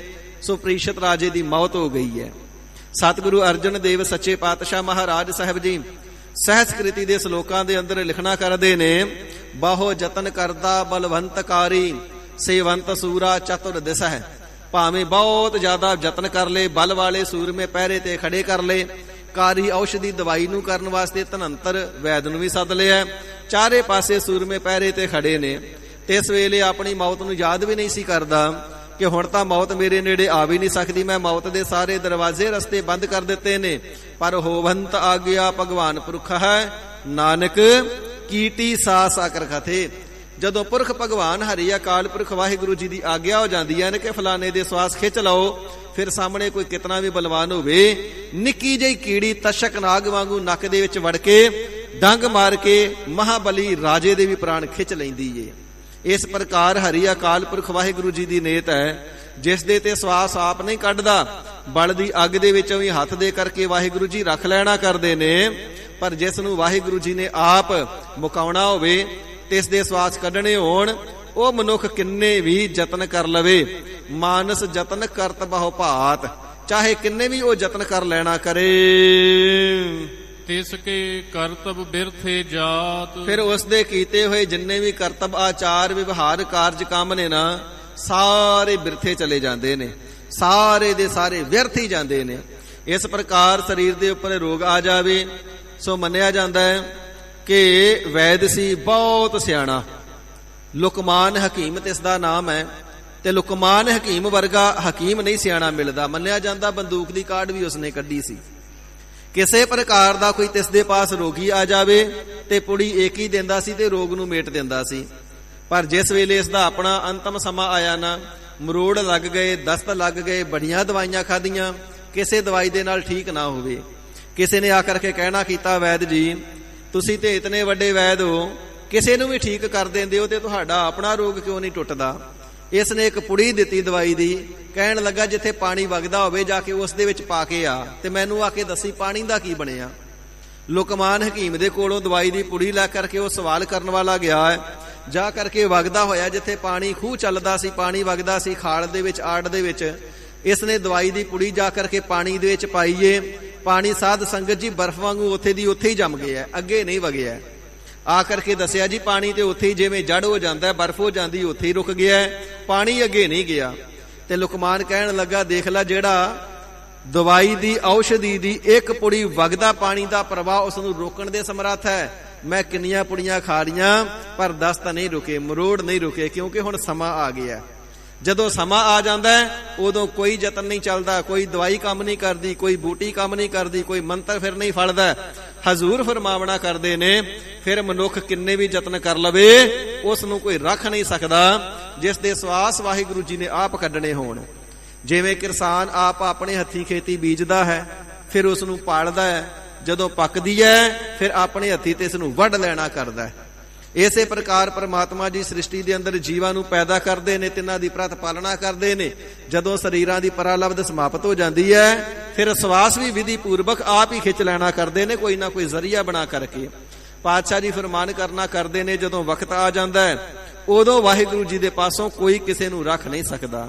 ਮਨੁੱਖ ਜੋ ਕੋਈ ਲੱਖਾਂ ਪ੍ਰਕਾਰ ਕਰੋੜਾਂ ਹੀ ਯਤਨ ਕਰਦੇ ਰਹਿਣ, ਪਰ ਜਿਸ ਦੇ ਸਵਾਸ ਵਾਹਿਗੁਰੂ ਜੀ ਨੇ ਕੱਢਣੇ ਨੇ, ਫਿਰ ਕੀਤੇ ਹੋਏ ਮਨੁੱਖਾਂ ਦੇ ਸਾਰੇ ਯਤਨ ਵਿਅਰਥ ਹੀ ਜਾਂਦੇ ਹਨ। ਮਾਰੈ ਨਾ ਰਾਖੈ ਅਵਰ ਨਾ ਕੋਈ। ਤੇ ਇਸ ਹਰੀ ਅਕਾਲ ਪੁਰਖ ਵਾਹਿਗੁਰੂ ਜੀ ਤੋਂ ਬਿਨਾਂ ਨਾ ਹੀ ਕੋਈ ਕਿਸੇ ਨੂੰ ਮਾਰ ਸਕਦਾ ਹੈ ਤੇ ਨਾ ਹੀ ਕੋਈ ਕਿਸੇ ਨੂੰ ਰੱਖ ਸਕਦਾ ਹੈ। ਐਸਾ ਸਰਬ ਕਲਾ ਸਮਰੱਥ ਕਲਾਵਾਨ ਸ਼ਕਤੀਆਂ ਵਾਲਾ ਉਹ ਪ੍ਰਭੂ ਹੈ। ਸਰਬ ਜੀਆ ਕਾ ਰਾਖਾ ਸੋ। ਭਾਈ ਸਾਰਿਆਂ ਜੀਵਾਂ ਦਾ, ਜੰਤੂਆਂ ਦਾ, ਛੋਟਿਆਂ ਦਾ, ਵੱਡਿਆਂ ਦਾ ਸਭਨਾ ਦਾ ਰਖਵਾਲਾ ਇੱਕ ਹਰੀ ਅਕਾਲ ਪੁਰਖ ਵਾਹਿਗੁਰੂ ਹੀ ਹੈ। ਆਪ ਹੀ ਕਾਲ ਦੇ ਪਾਸੋਂ ਸਭਨਾ ਦੀ ਰੱਖਿਆ ਕਰਦਾ ਹੈ ਜਦੋਂ ਤੱਕ ਸਰੀਰਾਂ ਦੀ ਪਰਾਲਬਧ ਸਮਾਪਤ ਨਹੀਂ ਹੁੰਦੀ। ਕਾਹੇ ਸੋਚ ਕਰਹਿ ਰੇ ਪ੍ਰਾਣੀ। हे ਪ੍ਰਾਣਾ ਧਾਰੀ ਜੀਵ, ਕਿਉਂ ਹੋਰ ਬੇਅੰਤ ਪ੍ਰਕਾਰ ਦੀਆਂ ਸੋਚਾਂ ਨੂੰ ਕਰਦਾ ਰਹਿੰਦਾ ਹੈ, ਸੋਚਾਂ ਦੇ ਵਿੱਚ ਲੱਗਾ ਰਹਿੰਦਾ ਹੈ, ਸੋਚਾਂ ਦੀਆਂ ਚਿਤਵਨੀਆਂ ਨੂੰ ਚਿਤਵਦਾ ਰਹਿੰਦਾ ਹੈ। ਜਪ ਨਾਨਕ ਪ੍ਰਭ ਅਲਖ ਵਿਡਾਣੀ। ਹਜ਼ੂਰ ਪਾਤਸ਼ਾਹ ਜੀ ਫਰਮਾਨ ਕਰਨਾ ਕਰਦੇ ਨੇ, ਜਿਹੜਾ ਅਸੁੱਧ ਮਨ ਦੇ ਨਾਲ ਅਲਖ ਨਾ ਲਖਿਆ ਜਾਣ ਵਾਲਾ ਹਰੀ ਅਕਾਲ ਪੁਰਖ ਵਾਹਿਗੁਰੂ ਹੈ, ਵਿਡਾਣੀ ਅਚਰਜ ਸਰੂਪ ਹੈ, ਤੇ ਇਸ ਹਰੀ ਅਕਾਲ ਪੁਰਖ ਵਾਹਿਗੁਰੂ ਜੀ ਦੇ ਨਾਮ ਨੂੰ ਹੀ ਹਰ ਵੇਲੇ ਜਪਣਾ ਕਰ। ਊਠਤ ਬੈਠਤ ਸੋਵਤ ਧਿਆਈਐ, ਮਾਰਗ ਚਲਤ ਹਰੇ ਹਰ ਗਾਈਐ। ਉੱਠਦੇ ਸਮੇਂ ਵੀ ਕਿਤਨਾ ਕੁ ਸਮਾਂ ਲੱਗਦਾ ਹੈ, ਉਤਨਾ ਸਮਾਂ ਵੀ ਵਾਹਿਗੁਰੂ ਜੀ ਦਾ ਨਾਮ ਭੁੱਲ ਨਾ ਜਾਵੇ। ਬੈਠਦਿਆਂ ਬੜਾ ਥੋੜਾ ਜਿਹਾ ਸਮਾਂ ਲੱਗਦਾ ਹੈ, ਉਤਨਾ ਸਮਾਂ ਵੀ ਵਾਹਿਗੁਰੂ ਜੀ ਦਾ ਨਾਮ ਭੁੱਲ ਨਾ ਜਾਵੇ। ਉੱਠਦਿਆਂ ਬੈਠਦਿਆਂ ਚੱਲਦਿਆਂ ਫਿਰਦਿਆਂ ਤੁਰਦਿਆਂ ਛਕਦਿਆਂ ਛਕਾਉਂਦਿਆਂ ਸੁੱਤਿਆਂ ਜਾਗਦਿਆਂ ਹਰ ਵੇਲੇ ਤੇ ਇਸ ਅਲਖ ਵਿਡਾਣੀ ਅਚਰਜ ਸਰੂਪ ਪਰਮਾਤਮਾ ਜੀ ਦੇ ਨਾਮ ਨੂੰ ਧਿਆਵਣਾ ਹੀ ਕਰੀਏ, ਸਦਾ ਜਪਦੇ ਹੀ ਰਹੀਏ। ਭਾਵੇਂ ਤੂੰ ਲੱਖਾਂ ਸੋਚਾਂ ਸੋਚ ਲੈ, ਪਰ ਪ੍ਰਾਣੀ ਤੇਰੀ ਕੋਈ ਵੀ ਸੋਚ ਤੇ ਵਾਹਿਗੁਰੂ ਜੀ ਦੇ ਅੱਗੇ ਚੱਲਣੀ ਨਹੀਂ। ਹੋਣਾ ਉਹੀ ਹੋਈ ਹੈ ਜੋ ਵਾਹਿਗੁਰੂ ਜੀ ਨੂੰ ਭਾਉਂਦਾ ਹੈ। ਜਦੋਂ ਹੋਣਾ ਹੀ ਉਸੇ ਦੀ ਇੱਛਾ ਦੇ ਮੁਤਾਬਿਕ, ਉਸੇ ਦੀ ਮਰਜ਼ੀ ਦੇ ਨਾਲ, ਤੇ ਤੂੰ ਕਾਹਦੇ ਵਾਸਤੇ ਸੋਚਾਂ ਨੂੰ ਸੋਚੀ ਜਾਂਦਾ ਹੈ? ਕਿਉਂ ਵਕਤ ਬਰਬਾਦ ਕਰ ਰਿਹਾ ਹੈ? ਸਾਧ ਸੰਗਤ ਜੀ, 84 ਲੱਖ ਜੂਨੀਆਂ ਨੂੰ ਭੋਗ ਕਰਕੇ ਮਨੁੱਖਾ ਜਨਮ ਮਿਲਿਆ, ਤੇ ਫਿਰ ਮੌਕਾ ਮਿਲਿਆ ਵਾਹਿਗੁਰੂ ਜਪਣ ਦਾ ਹੈ। ਫਿਰ ਮੌਕਾ ਮਿਲਿਆ ਸਤਿਗੁਰੂ ਜੀ ਦੇ ਦਰ ਤੇ ਆਉਣ ਦਾ ਹੈ। ਫਿਰ ਮੌਕਾ ਮਿਲਿਆ ਸਤ ਸੰਗਤ ਦੇ ਵਿੱਚ ਆ ਕਰਕੇ ਪ੍ਰੇਮ ਦੇ ਨਾਲ ਜਪਿਆ ਜਾਵੇ ਸਤਨਾਮ ਸ੍ਰੀ ਵਾਹਿਗੁਰੂ। ਕੋਈ ਥੋੜਾ ਸਮਾਂ ਨਹੀਂ, 84 ਲੱਖ ਜੂਨੀਆਂ ਦੇ ਦੁੱਖ ਭੋਗ ਕੇ ਫਿਰ ਸਮਾਂ ਮਿਲਿਆ। ਤੇ ਹਜ਼ੂਰ ਪਾਤਸ਼ਾਹ ਜੀ ਫਰਮਾਨ ਕਰਨਾ ਕਰਦੇ ਨੇ, ਇਹ ਸਮਾਂ ਮਿਲਿਆ ਤੈਨੂੰ ਵਾਹਿਗੁਰੂ ਦੇ ਨਾਮ ਦਾ ਸਿਮਰਨ ਕਰਨ ਵਾਸਤੇ, ਤੇ ਸੋਚਾਂ ਦੇ ਵਿੱਚ, ਚਿਤਵਨੀਆਂ ਦੇ ਵਿੱਚ, ਬੁਰੇ ਵਿਕਾਰਾਂ ਦੇ ਵਿੱਚ, ਦੂਸਰਿਆਂ ਦਾ ਮੰਦਾ ਚਿਤਵਣ ਦੇ ਵਿੱਚ, ਵਿਸ਼ਿਆਂ ਦੀ ਚਿਤਵਨੀ ਦੇ ਵਿੱਚ, ਮਾਇਆ ਦੀ ਚਿਤਵਨੀ ਦੇ ਵਿੱਚ ਇਸ ਸਮੇਂ ਨੂੰ, ਮਨੁੱਖੇ ਜਨਮ ਨੂੰ, ਸਵਾਸਾਂ ਨੂੰ ਅਜਾਈ ਨਾ ਗਵਾ। ਕਿਉਂ ਵਿਅਰਥ ਸੋਚਾਂ ਦੇ ਵਿੱਚ ਲੱਗਿਆ ਹੋਇਆ ਹੈ? ਜੋ ਅਚਰਜ ਸਰੂਪ ਪਰਮਾਤਮਾ ਹੈ, ਅਸ਼ੁੱਧ ਮਨ ਦੇ ਨਾਲ ਨਾ ਲਖਿਆ ਜਾਣ ਵਾਲਾ, ਜੋ ਗੁਰੂ ਦੀ ਕਿਰਪਾ ਤੋਂ ਬਿਨਾਂ ਜਾਣਿਆ ਨਹੀਂ ਜਾਂਦਾ, ਸਦਾ ਹੀ ਤਿਸ ਦੇ ਨਾਮ ਦਾ ਪ੍ਰਾਣਾ ਧਾਰੀ ਜੀਵ ਤੂੰ ਸਿਮਰਨ ਕਰਦਾ ਰਹੋ। ਬਾਰੰਬਾਰ ਬਾਰ ਪ੍ਰਭ ਜਪਿਐ। ਸੋ ਬਾਰੰਬਾਰ, ਬਾਰ-ਬਾਰ, ਮੁੜ-ਮੁੜ ਕੇ, ਫਿਰ-ਫਿਰ ਕੇ, ਬਾਰ-ਬਾਰ, ਦੁਬਾਰਾ-ਦੁਬਾਰਾ ਤੇ ਇਸ ਸ਼ੁੱਧ ਭੂਮਾ ਸਰੂਪ ਪ੍ਰਭੂ ਪਰਮਾਤਮਾ ਜੀ ਦੇ ਨਾਮ ਨੂੰ ਸਦਾ ਜਪਦੇ ਹੀ ਰਹੀਏ। ਬਾਰ ਨਾਮ ਪਾਣੀ ਦਾ ਹੈ। ਬਾਰ ਦੇ ਵਿੱਚ, ਪਾਣੀ ਦੇ ਵਿੱਚ ਜਿਸ ਵੇਲੇ ਹਾਥੀ ਡੁੱਬਣ ਲੱਗਾ ਸੀ, ਤੇ ਜਿਸ ਪਰਮਾਤਮਾ ਪ੍ਰਭੂ ਜੀ ਨੇ ਤਿਸ ਦੀ ਰੱਖਿਆ ਕਰਨ ਵਾਸਤੇ ਇਸ ਦਰਸ਼ਨ ਚੱਕਰ ਦੇ ਨਾਲ ਸੋ ਬਾਰ ਦੇਰ ਨਾ ਕੀਤੀ, ਤੇ ਆ ਕਰਕੇ ਬਾਹਰ ਝੱਟ ਹੀ ਤੁਰੰਤ ਤਾਰਾਂ ਕੱਢ ਦਿੱਤੀਆਂ ਤੰਦੂਏ ਦੀਆਂ, ਤੇ ਇਸ ਪ੍ਰਭੂ ਪਰਮਾਤਮਾ ਜੀ ਦੇ ਨਾਮ ਨੂੰ ਸਦਾ ਹੀ ਜਪੀਏ। ਇਸੇ ਪ੍ਰਕਾਰ ਬਾਰ ਨਾਮ ਹੈ ਦਰਵਾਜ਼ੇ ਦਾ। ਪਰਮਾਤਮਾ ਜੀ ਦਾ ਜੋ ਬਾਰ ਸਤ ਸੰਗਤ ਰੂਪੀ ਦਰਵਾਜ਼ਾ ਹੈ ਨਾ, ਸਤ ਸੰਗਤ ਰੂਪੀ ਦਰਵਾਜ਼ੇ ਤੇ ਆ ਕਰਕੇ, ਦਰ ਤੇ ਆ ਕਰਕੇ ਬਾਰ-ਬਾਰ ਰਸਨਾ ਦੇ ਨਾਲ, ਹਿਰਦੇ ਦੇ ਪਿਆਰ ਦੇ ਨਾਲ ਪ੍ਰਭੂ ਪਰਮਾਤਮਾ ਜੀ ਦੇ ਨਾਮ ਨੂੰ ਜਪਦੇ ਹੀ ਰਹੀਏ। ਹਰ ਜਪਦਿਆਂ ਖਿਨ ਢਿੱਲ ਨਾ ਕੀਜੇ ਮੇਰੀ ਜਿੰਦੜੀਏ, ਮਤ ਕੇ ਜਾਪੈ ਸਾਹੋ ਆਵੈ ਕੇ ਨਾ ਆਵੈ ਰਾਮ। ਇੱਕ ਦਮ ਦੇ ਹੀ ਆਦਮੀ ਆ, ਜਿਹੜਾ ਦਮ ਲੈ ਲਿਆ ਉਹੋ ਹੀ ਆਪਣਾ ਹੈ, ਅਗਲਾ ਪਤਾ ਨਹੀਂ ਆਉਣਾ ਕਿ ਨਹੀਂ ਆਉਣਾ। ਇਸ ਕਰਕੇ ਮਤਾਂ ਸੋਚਾਂ ਸੋਚ ਬੁੱਢੇ ਹੋਵਾਂਗੇ ਫਿਰ ਜਪ ਲਵਾਂਗੇ, ਵਡੇਰੀ ਉਮਰ ਦੇ ਵਿੱਚ ਜਪ ਲਵਾਂਗੇ। ਇਸ ਦੇ ਨਾਮ ਨੂੰ ਜਪਣ ਲੱਗਿਆ ਢਿੱਲ ਨਾ ਕਰੋ। ਵਾਰ-ਵਾਰ ਮਨ ਕਰਕੇ, ਬਾਣੀ ਕਰਕੇ, ਸਰੀਰ ਕਰਕੇ, 3 ਵਾਰ ਬਾਰ ਸ਼ਬਦ ਆਇਆ ਹੈ। ਬਾਰ-ਬਾਰ ਮਨ ਕਰਕੇ ਵੀ ਜਪਦੇ ਰਹੀਏ, ਬਾਰ-ਬਾਰ ਸਰੀਰ ਕਰਕੇ ਵੀ ਜਪਦੇ ਰਹੀਏ, ਬਾਰ-ਬਾਰ ਬਾਣੀ ਕਰਕੇ ਵੀ ਇਸ ਪ੍ਰਭੂ ਪਰਮਾਤਮਾ ਜੀ ਦੇ ਨਾਮ ਨੂੰ ਜਪਦੇ ਹੀ ਰਹੀਏ। ਬਾਰ-ਬਾਰ ਲੱਲਾ, ਰਾਰਾ ਤੇ ੜਾੜਾ ਸਵਰਣੀ ਅੱਖਰ ਹੁੰਦੇ ਨੇ, ਤੇ ਇੱਕ ਦੂਜੇ ਦੀ ਜਗ੍ਹਾ ਤੇ ਵਰਤੇ ਜਾਂਦੇ ਨੇ, ਤੇ ਇੱਕ ਦੂਜੇ ਦਾ ਅਰਥ ਵੀ ਲਿਆ ਜਾਂਦਾ ਹੈ। ਇਸ ਪ੍ਰਕਾਰ ਬਾਰ, ਰਾਰਾ ਦਾ ਅਰਥ ਜੇਕਰ ਲੱਲਾ ਲੈਣਾ ਕਰੀਏ, ਪਾਠ ਬਣਦਾ ਬਾਲ। ਬਾਲ ਦਾ ਭਾਵ ਹੁੰਦਾ ਕੇਸ, ਰੋਮ। ਤੇ ਇਸ ਕਰਤੇ ਪੁਰਖ ਵਾਹਿਗੁਰੂ ਜੀ ਦੇ ਨਾਮ ਨੂੰ ਰੋਮ ਰੋਮ ਕਰਕੇ, ਵਾਲ ਵਾਲ ਕਰਕੇ ਜਪਦੇ ਹੀ ਰਹੀਏ। ਗੁਰਮੁਖ ਰੋਮ ਰੋਮ ਹਰਿ ਧਿਆਵੈ। ਬਾਰ-ਬਾਰ, ਇੱਕ ਵਾਰ ਨਹੀਂ, ਮੁੜ-ਮੁੜ ਕੇ ਰੋਮ ਰੋਮ ਕਰਕੇ ਤਿਸ ਹਰੀ ਕਰਤੇ ਪੁਰਖ ਪ੍ਰਭੂ ਜੀ ਦੇ ਨਾਮ ਨੂੰ ਸਦਾ ਜਪਦੇ ਹੀ ਰਹੀਏ। ਪੀ ਅੰਮ੍ਰਿਤ ਇਹੋ ਮਨ ਤਨ ਧਰਪੀਐ। ਭਾਈ ਇਸ ਨਾਮ ਰੂਪੀ ਅੰਮ੍ਰਿਤ ਨੂੰ ਰਸਨਾ ਦੇ ਨਾਲ ਜਪ ਜਪ ਕਰਕੇ ਪੀਵਣਾ ਕਰ, ਪਾਤਸ਼ਾਹ ਪ੍ਰਾਪਤੀ ਕੀ ਹੋਵੇਗੀ? ਹਜ਼ੂਰ ਫਰਮਾਵਣਾ ਕਰਦੇ ਨੇ, ਇਹੋ ਮਨ ਤਨ ਧਰਪੀਐ।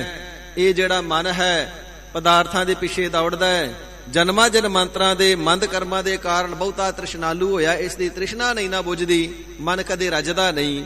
ਤੇ ਜਦੋਂ ਨਾਮ ਅੰਮ੍ਰਿਤ ਨੂੰ ਰਸਨਾ ਦੇ ਨਾਲ ਪੀਵਣਾ ਕਰੇਗਾ, ਬਾਰ-ਬਾਰ ਜਪ ਕੇ, ਤੇ ਤੇਰਾ ਜਿਹੜਾ ਮਨ ਹੈ ਇਹ ਤ੍ਰਿਪਤ ਹੋ ਜਾਵੇਗਾ, ਰੱਜ ਜਾਵੇਗਾ ਨਾਮ ਅੰਮ੍ਰਿਤ ਨੂੰ ਪੀ ਕਰਕੇ। ਤਨ ਦੀ ਭੁੱਖ ਮਿਟਦੀ ਨਹੀਂ, ਇਹ ਜਿਹੜਾ ਢਿੱਡ ਹੈ ਕਦੇ ਭਰਦਾ ਹੀ ਨਹੀਂ। ਮਨੁੱਖ ਸਾਰੀ ਉਮਰ ਕੇਵਲ ਪੇਟ ਦੀ ਖਾਤਰ ਹੀ ਦੌੜਾ ਫਿਰਦਾ ਹੈ। ਜੇ ਕੋਈ ਕਹਿੰਦਾ ਭਾਈ 2 ਮਿੰਟ ਬੈਠ ਲਾ, 2 ਘੜੀਆਂ ਸਿਮਰਨ ਕਰ ਲੈ, ਕਹਿੰਦਾ ਪਰਿਵਾਰ ਵੀ ਤੇ ਪਾਲਣਾ ਨਾ, ਢਿੱਡ ਵੀ ਤੇ ਭਰਨਾ ਨਾ। ਇਹ ਸਾਰਾ ਰੋਟੀ ਦਾ ਮਸਲਾ ਜਿਹੜਾ ਬੰਦੇ ਨੂੰ ਟਿਕਣ ਨਹੀਂ ਦਿੰਦਾ। ਪਾਤਸ਼ਾਹ ਜੀ ਫਰਮਾਨ ਕਰਦੇ ਨੇ, ਸਾਰੀ ਜ਼ਿੰਦਗੀ ਪਦਾਰਥ ਖਾਦੇ ਪਰ ਰੱਜਿਆ ਨਹੀਂ, ਪਰ ਵਾਹਿਗੁਰੂ ਜੀ ਦਾ ਨਾਮ ਅੰਮ੍ਰਿਤ ਐਸਾ ਹੈ ਜਿਸ ਨੂੰ ਚਖਣ ਦੇ ਨਾਲ ਤਨ ਕਰਕੇ ਵੀ ਤ੍ਰਿਪਤ ਹੋ ਜਾਈਦਾ। ਇਸ ਪ੍ਰਕਾਰ ਤਨ ਮਨ ਤੇਰਾ ਰੱਜ ਜਾਵੇਗਾ। ਕਹੋ ਨਾਨਕ ਜਨ ਸਦਾ ਤ੍ਰਿਪਤੇ, ਹਰ ਨਾਮ ਭੋਜਨ ਖਾਇਆ। ਜਿਨ੍ਹਾਂ ਨੇ ਪ੍ਰਮਾਤਮਾ ਵਾਹਿਗੁਰੂ ਜੀ ਦੇ ਨਾਮ ਰੂਪੀ ਭੋਜਨ ਨੂੰ ਛਕਣਾ ਖਾਣਾ ਕੀਤਾ ਹੈ, ਨਾਮ ਅੰਮ੍ਰਿਤ ਨੂੰ ਜਪ ਕਰਕੇ, ਉਹ ਸਦਾ ਸਦਾ ਵਾਸਤੇ ਦੁਨੀਆ ਦੇ ਪਦਾਰਥਾਂ ਤੋਂ ਲੈ ਕਰਕੇ ਬ੍ਰਹਮ ਲੋਕ ਦੇ ਪਦਾਰਥਾਂ ਤੱਕ ਤ੍ਰਿਪਤ ਹੋ ਜਾਂਦੇ ਨੇ। ਪਾਤਸ਼ਾਹ ਜੀ ਫਰਮਾਵਣਾ ਕਰਦੇ, ਐਸਾ ਹਰੀ ਅਕਾਲ ਪੁਰਖ ਵਾਹਿਗੁਰੂ ਜੀ ਦਾ ਅੰਮ੍ਰਿਤਵਤ ਨਾਮ ਹੈ। ਭਾਈ ਇਸ ਨੂੰ ਜਪਣ ਰੂਪੀ, ਸਿਮਰਨ ਕਰਨੇ ਰੂਪੀ ਪੀਣਾ ਕਰੋ, ਛਕਣਾ ਕਰੋ, ਜਿਸ ਦੇ ਨਾਲ ਤਨ ਕਰਕੇ ਤੇ ਮਨ ਕਰਕੇ ਤ੍ਰਿਪਤ ਹੋ ਜਾਵੋਗੇ। ਨਾਮ ਰਤਨ ਜਿਨ ਗੁਰਮੁਖ ਪਾਇਆ। ਜਿਹੜਾ ਨਾਮ ਹੈ ਇਹ ਰਤਨ ਦੀ ਨਿਆਈ ਅਤਿਅੰਤ ਨਿਰਮੋਲਕ ਹੈ। ਗੁਰਮੁਖਾਂ ਨੇ ਪੂਰੇ ਸਤਿਗੁਰੂ ਜੀ ਦੇ ਪਾਸੋਂ ਪਾਇਆ ਹੈ, ਕਿਉਂਕਿ ਨਾਮ ਦੇ ਦਾਤੇ ਸਤਿਗੁਰੂ ਜੀ ਨੇ।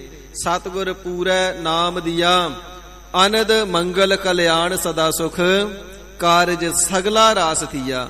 ਹੋਰ ਕਿਸੇ ਦੱਬੀ ਪਖੰਡੀ ਦੇ ਪਾਸੋਂ, ਕੰਨਾਂ ਵਿੱਚ ਮੰਤਰ ਦੇਣ ਵਾਲੇ ਦੇ ਪਾਸੋਂ, ਜਗ੍ਹਾ ਜਗ੍ਹਾ ਤੇ ਬੈਠੇ ਹੋਏ ਛੋਟੇ ਛੋਟੇ ਗੱਦੀਦਾਰਾਂ ਦੇ ਪਾਸੋਂ, ਅਥਵਾ ਦੱਬੀਆਂ ਪਖੰਡੀਆਂ ਦੇ ਪਾਸੋਂ ਨਾਮ ਨਹੀਂ ਮਿਲਣਾ। ਨਾਮ ਦੇ ਦਾਤੇ ਪੂਰੇ ਸਤਿਗੁਰੂ ਜੀ ਨੇ। 10 ਜਾਮਿਆਂ ਦੇ ਅੰਦਰ ਸਮੂਹ ਜਗਤ ਸੰਸਾਰ ਨੂੰ ਨਾਮ ਦੀ ਦਾਤ ਵੰਡੀ ਹੈ। ਤੇ ਹੁਣ 5 ਪਿਆਰੇ ਸਾਹਿਬਾਨ ਰੂਪ ਹੋ ਕਰਕੇ, ਖੰਡੇ ਦੀ ਪਾਹੁਲ ਬਖਸ਼ ਕਰਕੇ, ਪ੍ਰਤੱਖ ਅੰਮ੍ਰਿਤ ਦੀ ਦਾਤ ਦੇ ਕਰਕੇ ਤੇ ਨਾਮ ਦੀ ਦਾਤ ਬਖਸ਼ਿਸ਼ ਕਰਨਾ ਕਰਦੇ ਨੇ। ਨਾਮ ਦੇ ਦਾਤੇ ਪੂਰੇ ਸਤਿਗੁਰੂ ਜੀ। ਪੂਰੇ ਸਤਿਗੁਰੂ ਜੀ ਦੇ ਪਾਸੋਂ ਗੁਰਮੁਖਤਾਈ ਨੂੰ ਧਾਰਨ ਕਰਕੇ ਨਾਮ ਨੂੰ ਪ੍ਰਾਪਤ ਕਰ ਲੈਣਾ ਕਰ। ਨਾਮ ਰਤਨ ਜਿਨ ਗੁਰਮੁਖ ਪਾਇਆ। ਜਿਨ੍ਹਾਂ ਗੁਰਮੁਖਾਂ ਨੇ ਪੂਰੇ ਸਤਿਗੁਰੂ ਜੀ ਦੇ ਪਾਸੋਂ ਨਾਮ ਅੰਮ੍ਰਿਤ ਨੂੰ ਪਾਇਆ, ਪ੍ਰਾਪਤ ਕਰ ਲਿਆ ਹੈ। ਨਾਮ ਹੀ ਸਭ ਤੋਂ ਨਿਰਮਲ ਹੈ, ਨਾਮ ਹੀ ਸਭ ਤੋਂ ਵੱਡਾ ਦਾਤਾ ਹੈ, ਨਾਮ ਹੀ ਸੁੱਖਾਂ ਦਾ ਭੰਡਾਰਾ ਹੈ, ਨਾਮ ਹੀ ਸੱਚੀ ਦੌਲਤ ਹੈ, ਨਾਮ ਹੀ ਹਿਰਦੇ ਦੇ ਅੰਦਰ ਖਜ਼ਾਨੇ ਦੇ ਵਿੱਚ ਸਾਂਭਣਾ ਕਰਦੇ ਨੇ। ਇਸ ਪ੍ਰਕਾਰ ਉਹਨਾਂ ਨੂੰ ਨਾਮ ਤੋਂ ਚੰਗਾ ਦੁਨੀਆ ਦੇ ਅੰਦਰ ਕੁਝ ਨਜ਼ਰ ਹੀ ਨਹੀਂ ਆਇਆ ਹੈ। ਨਾਮ ਤੋਂ ਕੀਮਤੀ ਦੁਨੀਆ ਦੇ ਅੰਦਰ ਤਿੰਨਾਂ ਨੂੰ ਕੁਝ ਵੀ ਨਜ਼ਰ ਨਹੀਂ ਆਇਆ ਹੈ। ਨਾਮ ਧਨ ਨਾਮ ਧਨ ਨਾਮੋ ਰੂਪ ਰੰਗ। ਉਹਨਾਂ ਨੇ ਨਾਮ ਨੂੰ ਹੀ ਆਪਣਾ ਆਸਰਾ ਬਣਾ ਕੀਤਾ ਹੈ। ਨਾਮ ਤੋਂ ਵੱਡਾ ਆਸਰਾ ਵੀ ਤਿੰਨਾਂ ਨੂੰ ਕੋਈ ਨਜ਼ਰ ਨਹੀਂ ਆਇਆ ਹੈ। ਤਿੰਨਾਂ ਗੁਰਮੁਖਾਂ ਦੇ ਵਾਸਤੇ ਨਾਮ ਹੀ ਅਸਲੀ ਧਨ ਹੈ, ਨਾਮ ਹੀ ਅਸਲੀ ਦੌਲਤ ਹੈ, ਨਾਮ ਹੀ ਉਹਨਾਂ ਦੇ ਵਾਸਤੇ ਹੀਰੇ ਮੋਤੀ ਜਵਾਹਰਾਤ ਨੇ। ਰਤਨਾ ਰਤਨ ਪਦਾਰਥ ਬਹੁ ਸਾਗਰ ਭਰਿਆ ਰਾਮ, ਬਾਣੀ ਗੁਰਬਾਣੀ ਲਾਗੇ ਤਿੰਨ ਹੱਥਿਆ ਰਾਮ, ਬਾਣੀ ਗੁਰਬਾਣੀ ਲਾਗੇ ਤਿੰਨ ਹੱਥ ਚੜਿਆ ਰਾਮ। ਗੁਰੂ ਕੀ ਸ਼ਰਨ ਰੂਪੀ ਸਾਗਰ ਵਿੱਚ ਆ ਕਰਕੇ, ਸਤ ਸੰਗਤ ਰੂਪੀ ਸਾਗਰ ਦੇ ਵਿੱਚ ਆ ਕਰਕੇ ਨਾਮ ਰੂਪੀ ਹੀਰੇ ਮੋਤੀਆਂ ਨੂੰ ਚੁਣਨਾ ਕਰਦੇ ਨੇ। ਸਰਵਰ ਅੰਦਰ ਹੀਰਾ ਮੋਤੀ ਸੋ ਹੰਸਾ ਕਾ ਖਾਣਾ। ਜਿਵੇਂ ਮਾਨ ਸਰੋਵਰ ਦੇ ਉੱਪਰ ਹੰਸ ਵਸਦੇ ਨੇ ਤੇ ਹੀਰੇ ਮੋਤੀਆਂ ਨੂੰ ਖਾਂਦੇ ਨੇ, ਐਵੇਂ ਗੁਰਮੁਖ ਜਨ ਗੁਰਮੁਖਾਂ ਰੂਪੀ ਜਿਹੜੇ ਹੰਸ ਨੇ ਸਤਿਗੁਰੂ ਜੀ ਦੀ ਸਾਧ ਸੰਗਤ, ਸਤ ਸੰਗਤ ਰੂਪੀ ਮਾਨ ਸਰੋਵਰ ਦੇ ਉੱਪਰ ਆ ਕਰਕੇ ਨਾਮ ਰੂਪੀ ਹੀਰੇ ਮੋਤੀਆਂ ਨੂੰ ਖਾਣਾ ਕਰਦੇ ਨੇ। ਪਾਤਸ਼ਾਹ ਜੀ ਫਰਮਾਨ ਕਰਨਾ ਕਰਦੇ ਨੇ, ਉਹਨਾਂ ਨੂੰ ਨਾਮ ਦੇ ਨਾਲੋਂ ਚੰਗਾ ਤੇ ਹੋਰ ਕੁਝ ਲੱਗਦਾ ਹੀ ਨਹੀਂ ਨਾ। ਉਹਨਾਂ ਦੇ ਵਾਸਤੇ ਨਾਮ ਹੀ ਤਿੰਨਾਂ ਦਾ ਸੱਚਾ ਧਨ ਹੈ। ਨਾਮੋ ਰੂਪ ਰੰਗ, ਤੇ ਨਾਮ ਹੀ ਉਹਨਾਂ ਦਾ ਕੰਚਨ ਵਰਗਾ ਸੋਹਣਾ ਸੁੰਦਰ ਸਰੂਪ ਉਹਨਾਂ ਦਾ ਰੰਗ ਹੈ। ਨਾਮ ਹੀ ਉਹਨਾਂ ਦਾ ਰੂਪ ਹੈ, ਨਾਮ ਹੀ ਉਹਨਾਂ ਦਾ ਰੰਗ ਹੈ। ਸੋ ਨਾਮੀ ਦੇ ਸਰੂਪ ਦੇ ਨਾਲ ਇਤਨਾ ਰੰਗ ਪਿਆਰ ਕਰਦੇ ਨੇ ਕਿ ਹਰੀ ਅਕਾਲ ਪੁਰਖ ਵਾਹਿਗੁਰੂ ਜੀ ਦੇ ਸਰੂਪ ਦੀ ਅਭੇਦਤਾ ਨਾਮ ਦੇ ਨਾਲ ਹੀ ਪ੍ਰਾਪਤ ਕਰਦੇ ਨੇ। ਇਸ ਪ੍ਰਕਾਰ ਸਤਿਗੁਰੂ ਜੀ ਫਰਮਾਨ ਕਰਨਾ ਕਰਦੇ ਨੇ ਨਾ, ਸਦਾ ਰਹਿ ਕੰਚਨ ਸੀ ਕਾਇਆ, ਕਾਲ ਨਾ ਕਬਹੂ ਵਿਆਪੇ। ਉਹਨਾਂ ਦੀ ਜਿਹੜੀ ਕਾਇਆ ਹੈ ਉਹ ਕੰਚਨਵਤ ਹੋ ਜਾਂਦੀ ਹੈ। ਕਾਲ ਦਾ ਗਰਾਸ ਬਹੁੜੋ ਜਨਮ ਲੈ ਲੈ ਕਰਕੇ ਤੇ ਮਰ ਮਰ ਕੇ ਉਹਨਾਂ ਹੀ ਬਣਦੇ ਹਨ। ਇਸ ਪ੍ਰਕਾਰ ਉਹਨਾਂ ਦਾ ਸੋਹਣਾ ਪ੍ਰੇਮ ਵੀ ਨਾਮ ਦੇ ਨਾਲ ਹੈ। ਉਹਨਾਂ ਦਾ ਪ੍ਰਤੱਖ ਵੀ ਰੂਪ ਰੰਗ ਨਾਮ ਹੀ ਨਾਮ ਹੈ। ਜਿਵੇਂ ਕਿਸੇ ਦਾ ਸਰੂਪ ਅਥਵਾ ਕਰੂਪ ਉਸ ਦੀ ਪਛਾਣ ਦੁਨੀਆ ਦੇ ਅੰਦਰ ਬਣ ਜਾਂਦਾ ਨਾ, ਤੇਵੇਂ ਨਾਮ ਹੀ ਤਿੰਨਾਂ ਦੀ ਪਛਾਣ ਹੈ। ਕਿਸੇ ਦੀ ਪ੍ਰਥਾਏ ਦੱਸਣਾ ਹੋਵੇ ਜੀ ਫਲਾਣੇ ਬੰਦੇ ਨੂੰ ਮਿਲਣ ਵੀ ਕਹਿਣਗੇ ਜਿਹੜਾ ਸੋਹਣਾ ਜਿਹਾ, ਜਿਹੜਾ ਲੰਬਾ ਜਿਹਾ ਜਵਾਨ ਜਿਹਾ, ਜਾਂ ਕਹਿਣਗੇ ਜਿਹੜਾ ਮਧਰਾ ਜਿਹਾ, ਜਿਹੜਾ ਕਾਲੇ ਜਿਹੇ ਰੰਗ ਦਾ ਉਹਨੂੰ ਮਿਲਣਾ ਹੈ। ਕਹਿਣ ਤੋਂ ਭਾਵ ਕਿਸੇ ਦਾ ਰੂਪ ਰੰਗ ਦੁਨੀਆ ਦੇ ਵਿੱਚ ਮੂੰਹ ਮੁਹਾਂਦਰਾ ਉਸ ਦੀ ਪਛਾਣ ਹੋਇਆ ਕਰਦੀ ਏ। ਤੇ ਪਾਤਸ਼ਾਹ ਜੀ ਫਰਮਾਨ ਕਰਨਾ ਕਰਦੇ ਨੇ, ਭਾਈ ਉਹਨਾਂ ਦੀ ਜਾਣ, ਉਹਨਾਂ ਦੀ ਪਹਿਚਾਣ, ਉਹਨਾਂ ਦਾ ਮੂੰਹ ਮਹਾਂਦਰਾ, ਉਹਨਾਂ ਦਾ ਰੂਪ ਰੰਗ ਸਭ ਕੁਝ ਨਾਮ ਹੀ ਹੋਇਆ ਕਰਦਾ। ਤੇ ਜਿਨ੍ਹਾਂ ਦਾ ਨਾਮ ਹੀ ਮੂੰਹ ਮਹਾਂਦਰਾ ਤੇ ਰੂਪ ਰੰਗ ਬਣ ਜਾਂਦਾ ਨਾ, ਜੇ ਕਹੀਏ ਕਿਸੇ ਨੂੰ ਜਾ ਕੇ ਮਿਲ ਲਵੀਂ ਤੇ ਕਹਿੰਦੇ ਜਿਹੜਾ ਹਰ ਵੇਲੇ ਪਾਠ ਕਰਦਾ ਰਹਿੰਦਾ, ਜਿਹੜਾ ਸਿਮਰਨ ਕਰਦਾ ਰਹਿੰਦਾ।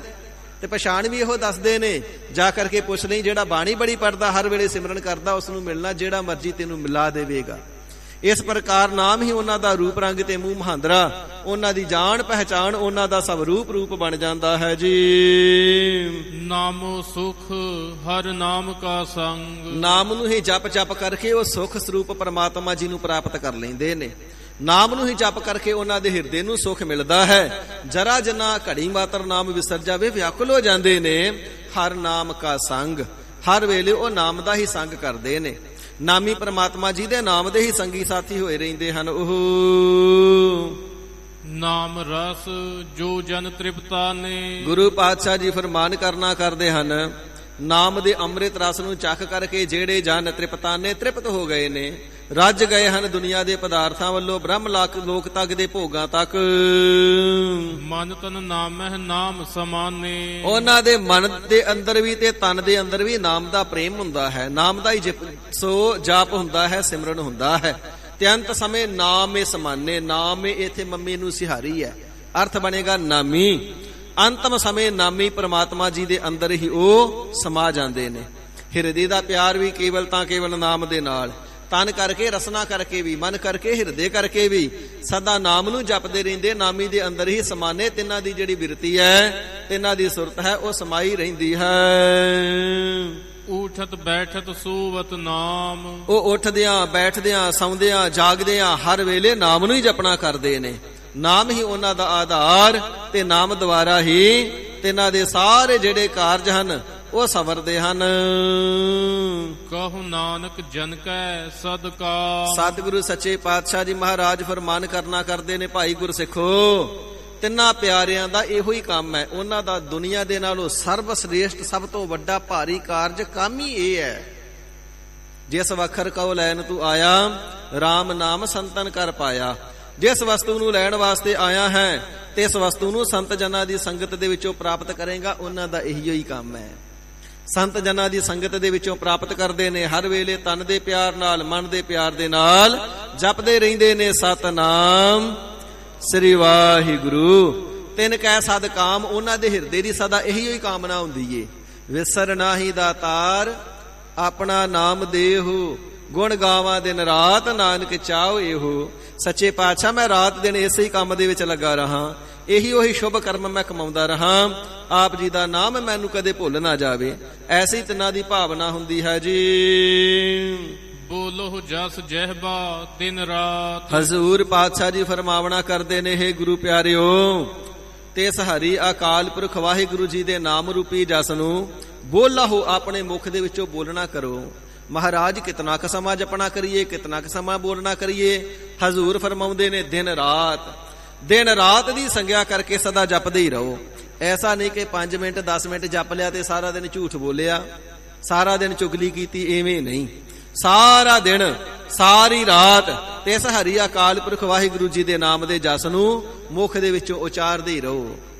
ਸਾਧ ਸੰਗਤ ਜੀ, ਕੋਈ ਮੁਸਲਮਾਨ ਫਕੀਰ ਸੀ, ਸ਼ਾਹੀ ਜੋ ਕਿ ਮਸਜਿਦ ਬਣੀ ਹੋਈ ਸੀ, ਉਸ ਦੇ ਵਿੱਚ ਸਾਰੇ ਮੁਸਲਮਾਨ ਇਕੱਤਰ ਹੋਏ ਨੇ, ਵਜ਼ੀਰ ਇਤਿਆਦਿ ਇਕੱਠੇ ਹੋਏ ਨੇ। ਤੇ ਉਹ ਮੁਸਲਮਾਨ ਫਕੀਰ ਉਸ ਮਸਜਿਦ ਦੇ ਕੋਲੋਂ ਦੀ ਲੰਘਿਆ ਤੇ ਕਹਿਣ ਲੱਗਾ, ਇਹ ਨਮਾਜ਼ ਪੜ੍ਹਨ ਵਾਲੇ ਕਾਫਰ ਨੇ ਤੇ ਜਿਹੜੇ ਨਮਾਜ਼ ਨਹੀਂ ਪੜ੍ਹਦੇ ਉਹ ਭਲੇ ਨੇ। ਹੁਣ ਉੱਥੇ ਸ਼ਾਹੀ ਬੰਦੇ, ਵਜ਼ੀਰ ਇਤਿਆਦਿਕ ਵੀ, ਅਹਿਲਕਾਰ, ਸੈਨਾਪਤੀ ਵੀ ਨਮਾਜ਼ ਪੜ੍ਹਨ ਵਾਸਤੇ ਆਏ ਨੇ। ਉਹਨਾਂ ਨੇ ਸੁਣਿਆ ਤੇ ਬੜਾ ਬੁਰਾ ਲੱਗਾ। ਜਾ ਕਰਕੇ ਰਾਜੇ ਨੂੰ ਸ਼ਿਕਾਇਤ ਲਾ ਦਿੱਤੀ, ਰਾਜਨ, ਤੁਹਾਡੇ ਰਾਜ ਦੇ ਵਿੱਚ ਕਿਹੋ ਜਿਹੇ ਕਿਰਤਕਣ ਲੋਕ ਪਲਦੇ ਨੇ। ਪੁੱਛਿਆ ਕੀ ਹੋਇਆ? ਕਹਿਣ ਲੱਗੇ, ਜੀ ਫਲਾਨਾ ਸਾਧ, ਫਲਾਨਾ ਜਿਸਨੇ ਭੇਖ ਤੇ ਧਾਰਨ ਕੀਤਾ ਹੋਇਆ ਫਕੀਰੀ ਵਾਲਾ, ਪਰ ਮਸਜਿਦ ਦੇ ਅੰਦਰੋਂ ਕੋਲੋਂ ਦੀ ਲੰਘਦਾ ਹੋਇਆ ਕਹਿ ਗਿਆ, ਜਿਹੜੇ ਨਮਾਜ਼ ਪੜ੍ਹਦੇ ਨੇ ਉਹ ਕਾਫਰ ਨੇ ਤੇ ਜਿਹੜੇ ਨਹੀਂ ਪੜ੍ਹਦੇ ਉਹ ਚੰਗੇ ਨੇ। ਰਾਜੇ ਨੇ ਵਿਚਾਰਿਆ, ਮਹਾਤਮਾ ਤੇ ਬੜਾ ਚੰਗਾ, ਐਵੇਂ ਜੇ ਬੋਲਿਆ ਕੋਈ ਕਾਰਨ ਹੋਵੇਗਾ। ਕਹਿਣ ਲੱਗਾ, ਪਹਿਲਾਂ ਉਸ ਨੂੰ ਬੁਲਾ ਕਰਕੇ ਮੈਂ ਪੁੱਛ ਕੇ ਆਪਣੀ ਤਸੱਲੀ ਕਰਾਂਗਾ, ਜੇ ਦੋਸ਼ੀ ਪਾਇਆ ਗਿਆ ਤੇ ਫਿਰ ਮੈਂ ਸਜ਼ਾ ਦੇਵਾਂਗਾ।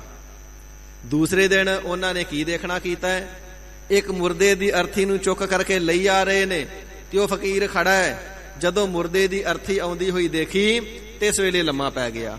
ਫਿਰ ਬੜਾ ਗੁੱਸਾ ਲੱਗਾ ਕਿ ਮੁਰਦੇ ਦੇ ਨਾਲ ਸਾਰੇ ਜਾਂਦੇ ਨੇ, ਦਬਾਉਣ ਵਾਸਤੇ ਨਾਲ ਜਾਂਦੇ ਨੇ, ਸ਼ਮਸ਼ਾਨ ਭੂਮਿਕਾ ਤੱਕ ਜਾਂਦੇ ਨੇ, ਕਬਰਾਂ ਤੱਕ ਜਾਂਦੇ ਨੇ, ਪਰ ਇੱਕ ਐਸਾ ਬੰਦਾ ਮੁਰਦੇ ਨੂੰ ਆਉਂਦਾ ਵੇਖ ਕੇ ਲੰਮਾ ਪੈ ਗਿਆ। ਤੀਸਰੇ ਦਿਨ ਇੱਕ ਹੋਰ ਕੌਤਕ ਦੇਖਿਆ ਕਿ ਮੁਸਲਮਾਨ ਦੇ ਘਰ ਦੇ ਵਿੱਚੋਂ ਕੋਈ ਇਸ ਨੂੰ ਰੋਟੀ ਦੇ ਰਿਹਾ, ਪ੍ਰਸ਼ਾਦਾ ਦੇ ਰਿਹਾ, ਪਰ ਇਸ ਨੇ ਨਹੀਂ ਲਈ। ਪਰ ਕਿਸੇ ਹਿੰਦੂ ਨੇ ਇਸ ਨੂੰ ਰੋਟੀ ਦਿੱਤੀ, ਪ੍ਰਸ਼ਾਦਾ ਦਿੱਤਾ ਹੈ, ਇਸ ਨੇ ਲੈ ਕੇ ਖਾ ਲਿਆ ਤੇ ਛਕ ਲਿਆ। ਬੜਾ ਕ੍ਰੋਧ ਆਇਆ, ਫਿਰ ਆ ਕੇ ਰਾਜੇ ਨੂੰ ਸ਼ਿਕਾਇਤ ਲਾਈ ਹੈ। ਇਹ ਹਿੰਦੂਆਂ ਦੇ ਪਾਸੋਂ, ਕਾਫਰਾਂ ਦੇ ਪਾਸੋਂ ਤੇ ਲੈ ਕੇ ਖਾਂਦਾ ਹੈ, ਪਰ ਮੁਸਲਮਾਨਾਂ ਦੇ ਘਰ ਦਾ ਤੇ ਟੁੱਕੜ ਵੀ ਨਹੀਂ ਖਾਂਦਾ। ਰਾਜਾ ਕਹਿਣ ਲੱਗਾ ਮੈਂ ਪੁੱਛ ਕੇ ਤਸੱਲੀ ਕਰ ਲਵਾਂ, ਫਿਰ ਅਗਲੀ ਗੱਲ ਕਰਾਂਗੇ। ਚੌਥੇ ਦਿਨ ਕੌਤਕ ਕੀ ਦੇਖਿਆ? ਇਸ ਨੇ ਆਪਣੀ ਚੀਚੀ ਦੇ ਵਿੱਚ ਸਭ ਤੋਂ ਛੋਟੀ ਉਂਗਲੀ ਦੇ ਵਿੱਚ ਇੱਕ ਸੋਨੇ ਦੀ ਮੁੰਦਰੀ, ਜਿਹੜੀ ਲੱਥਦੀ ਨਹੀਂ, ਬੜੀ ਸਖਤ ਹੈ, ਤੇ ਸੁਨਾਰ ਦੇ ਕੋਲ ਗਿਆ, ਜਾ ਕਰਕੇ ਕਹਿਣ ਲੱਗਾ ਖੁਦਾ ਦੀ ਚੀਚੀ ਦੇ ਵਿੱਚੋਂ ਇਹ ਮੁੰਦਰੀ ਕੱਢ ਦੇ। ਸੁਨਿਆਰ ਵੀ ਇੱਕ ਵਾਰ ਹੈਰਾਨ ਹੋ ਗਿਆ, ਫਕੀਰ ਕੀ ਕਹਿ ਰਿਹਾ? ਕਹਿਣ ਲੱਗਾ ਮੈਂ ਆਖਿਆ ਖੁਦਾ ਦੀ ਚੀਚੀ ਦੇ ਵਿੱਚੋਂ ਇਸ ਮੁੰਦਰੀ ਨੂੰ ਕੱਢ ਦੇ। ਸਿਪਾਹੀਆਂ ਨੇ ਸੁਣਿਆ, ਜਾ ਕਰਕੇ ਫਿਰ ਰਾਜੇ ਨੂੰ ਦੱਸਿਆ। ਹੁਣ ਤੇ ਉਹ ਫਕੀਰ ਇੰਨਾ ਵੱਧ ਗਿਆ, ਆਪਣੇ ਆਪ ਨੂੰ ਖੁਦਾ ਕਹਿ ਰਿਹਾ, ਤੇ ਜਾ ਕੇ ਸੁਨਾਰ ਨੂੰ ਕਹਿੰਦਾ ਖੁਦਾ ਦੀ ਚੀਚੀ ਚੋਂ ਉਂਗਲੀ ਸੋ ਜੋ ਮੁੰਦਰੀ ਹੈ ਇਸ ਨੂੰ ਕੱਢ ਦੇ। ਤੇ ਇਸ ਵੇਲੇ ਰਾਜੇ ਨੇ ਸਿਪਾਹੀ ਭੇਜੇ, ਕਹਿਣ ਲੱਗਾ ਜਾਓ ਫਿਰ ਫਕੀਰ ਨੂੰ ਬੁਲਾ ਕੇ ਲਿਆਓ। ਜਿਸ ਵੇਲੇ ਫਕੀਰ ਆ ਗਿਆ, ਰਾਜੇ ਨੇ ਪਿਆਰ ਦੇ ਨਾਲ ਪੁੱਛਿਆ, ਇਹ ਮੇਰੇ ਅੱਲਾਹ ਤਾਲਾ ਦੇ ਖੁਦਾਵੰਦ ਪਰਵਦਗਾਰ ਦੇ ਫਕੀਰ ਜੀਓ, ਸਾਈਂ ਲੋਕੋ, ਤੁਸੀਂ ਅੱਜ ਕੱਲ ਕੀ ਕੌਤਕ ਕਰਦੇ ਹੋ? ਬੜੀਆਂ ਸ਼ਿਕਾਇਤਾਂ ਆਉਂਦੀਆਂ। ਪੁੱਛਿਆ ਰਾਜਨ ਕੀ ਹੋਇਆ? ਕਹਿਣ ਲੱਗਾ ਤੁਹਾਡੇ ਤੇ ਸ਼ਿਕਾਇਤ ਆਈ ਹੈ, ਤੁਸਾਂ ਨੇ ਸ਼ਾਹੀ ਮਸਜਿਦ ਦੇ ਅੰਦਰ ਨਮਾਜ਼ ਅਦਾ ਕਰਨ ਵਾਲੇ ਮੁਸਲਮਾਨਾਂ ਤੋਂ ਆਖਿਆ ਇਹ ਕਾਫਰ ਹੈ, ਤੇ ਨਾਲ ਆਖਿਆ ਜਿਹੜੇ ਨਮਾਜ਼ ਨਹੀਂ ਪੜ੍ਹਦੇ ਉਹ ਚੰਗੇ ਨੇ, ਉਹ ਭਲੇ ਨੇ। ਕਾਰਨ ਕੀ ਹੈ? ਫਕੀਰ ਨੇ ਆਖਿਆ ਰਾਜਨ ਤੇਰੀ ਔਲਾਦ ਕਿੰਨੀ ਹੈ? ਖੁਦਾ ਨੇ ਪੁੱਤ ਕਿੰਨੇ ਬਖਸ਼ੇ ਤੈਨੂੰ? ਕਹਿਣ ਲੱਗਾ ਜੀ 2। ਫਕੀਰ ਨੇ ਪੁੱਛਿਆ ਕੀ ਕਰਦੇ ਨੇ? ਕਹਿਣ ਲੱਗਾ ਇੱਕ ਤਾਂ ਉਚੇਰੀ ਸਿੱਖਿਆ ਲੈਣ ਵਾਸਤੇ ਕਿਧਰੇ ਦੂਰ ਚੰਗੇ ਉਸਤਾਦਾਂ ਦੇ ਕੋਲ ਭੇਜਿਆ ਹੋਇਆ, ਉਹ ਤੇ ਕਹਿ ਲਈਏ ਵਿਦੇਸ਼ ਹੈ, ਦੂਰ ਹੈ ਕਿਧਰੇ। ਤੇ ਦੂਸਰਾ ਕਹਿਣ ਲੱਗਾ ਜੀ ਦੂਸਰਾ ਜੇ ਗੋਦੀ ਦਾ ਬਾਲਕ ਹੈ, ਛੋਟਾ ਜਿਹਾ ਅਜੇ। ਪੁੱਛਿਆ ਫਿਰ ਜ਼ਿਆਦਾ ਯਾਦ ਕਿਹਨੂੰ ਕਰਦਾ? ਜਿਹੜਾ ਦੂਰ ਰਹਿੰਦਾ ਹੈ ਉਸ ਨੂੰ ਕਿੰਨਾ ਕੁ ਯਾਦ ਕਰਦਾ? ਕਹਿੰਦਾ ਦਿਨ ਵਿੱਚ 2-4 ਵਾਰ 5-7 ਵਾਰ ਕਰ ਲਈਦਾ, ਬਸ ਇੰਨਾ ਕੀ। ਤੇ ਜਿਹੜਾ ਛੋਟਾ ਉਸ ਨੂੰ ਕਿਤਨਾ ਯਾਦ ਕਰਦਾ ਹੈ? ਕਹਿੰਦਾ ਜੀ ਉਹਦੇ ਨਾਲ ਤੇ ਸਾਡਾ ਦਿਲ ਪਰਚਿਆ ਰਹਿੰਦਾ, ਮਨ ਲੱਗਾ ਰਹਿੰਦਾ। ਜੇ ਘੜੀ ਪਲ ਅੱਖਾਂ ਤੋਂ ਓਲੇ ਹੋ ਜਾਵੇ ਤੇ ਜੀ ਨਹੀਂ ਲੱਗਦਾ, ਉਸ ਦੇ ਆਸਰੇ ਹੀ ਜਿਉਂਦੇ ਆ। ਤੇ ਇਸ ਵੇਲੇ ਫਕੀਰ ਨੇ ਕਹਿਣਾ ਕੀਤਾ ਫਿਰ ਇਸੇ ਪ੍ਰਕਾਰ ਜਿਹੜੇ 2-4 ਵਾਰ ਯਾਦ ਕਰਦੇ ਨੇ, ਇਸ ਦਾ ਮਤਲਬ ਤੂੰ ਦਿਲੋਂ ਭੁਲਾ ਹੀ ਛੱਡਿਆ ਨਾ।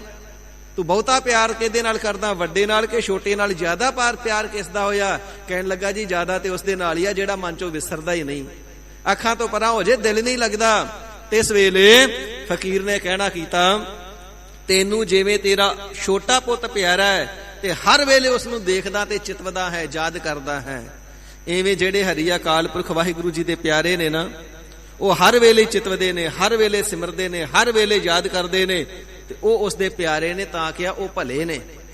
ਤੇ ਜਿਹੜੇ 2-4 ਵਾਰੀ ਯਾਦ ਕਰਦੇ ਨੇ, 2 ਵਾਰ 3 ਵਾਰ ਜਾਂ 5 ਟਾਈਮ ਨਮਾਜ਼ ਪੜ੍ਹ ਲਈ, ਉਹਨਾਂ ਨੂੰ ਆਖਿਆ ਕਾਫਰ ਹੈ, ਸਾਰਾ ਦਿਨ ਤੇ ਭੁਲਾ ਛੱਡਦੇ ਨੇ, ਬਸ 5 ਟਾਈਮ ਆ ਕੇ ਨਮਾਜ਼ ਪੜ੍ਹਦੇ, ਤਾਂ ਤੇ ਇਹਨਾਂ ਨੂੰ ਕਾਫਰ ਆਖਿਆ। ਤੇ ਉਹਨਾਂ ਨੂੰ ਭਲੇ ਆਖਿਆ ਜਿਹੜੇ ਹਰ ਵੇਲੇ ਚਿਤਵਦੇ ਨੇ। ਰਾਜਾ ਸੁਣ ਕੇ ਬੜਾ ਖੁਸ਼ ਹੋਇਆ। ਅਗਲਾ ਸਵਾਲ ਕੀਤਾ, ਕਹਿੰਦਾ ਜੀ ਅਰਥੀ ਆਉਂਦੀ ਸੀ ਤੁਸੀਂ ਲੰਬੇ ਕਿਉਂ ਪੈ ਗਏ? ਨਾਲ ਵੀ ਨਹੀਂ ਚੱਲੇ, ਖੜੇ ਵੀ ਨਹੀਂ ਹੋਏ। ਫਕੀਰ ਕਹਿੰਦਾ ਮੈਨੂੰ ਕੀ ਕਰਨਾ ਚਾਹੀਦਾ ਸੀ?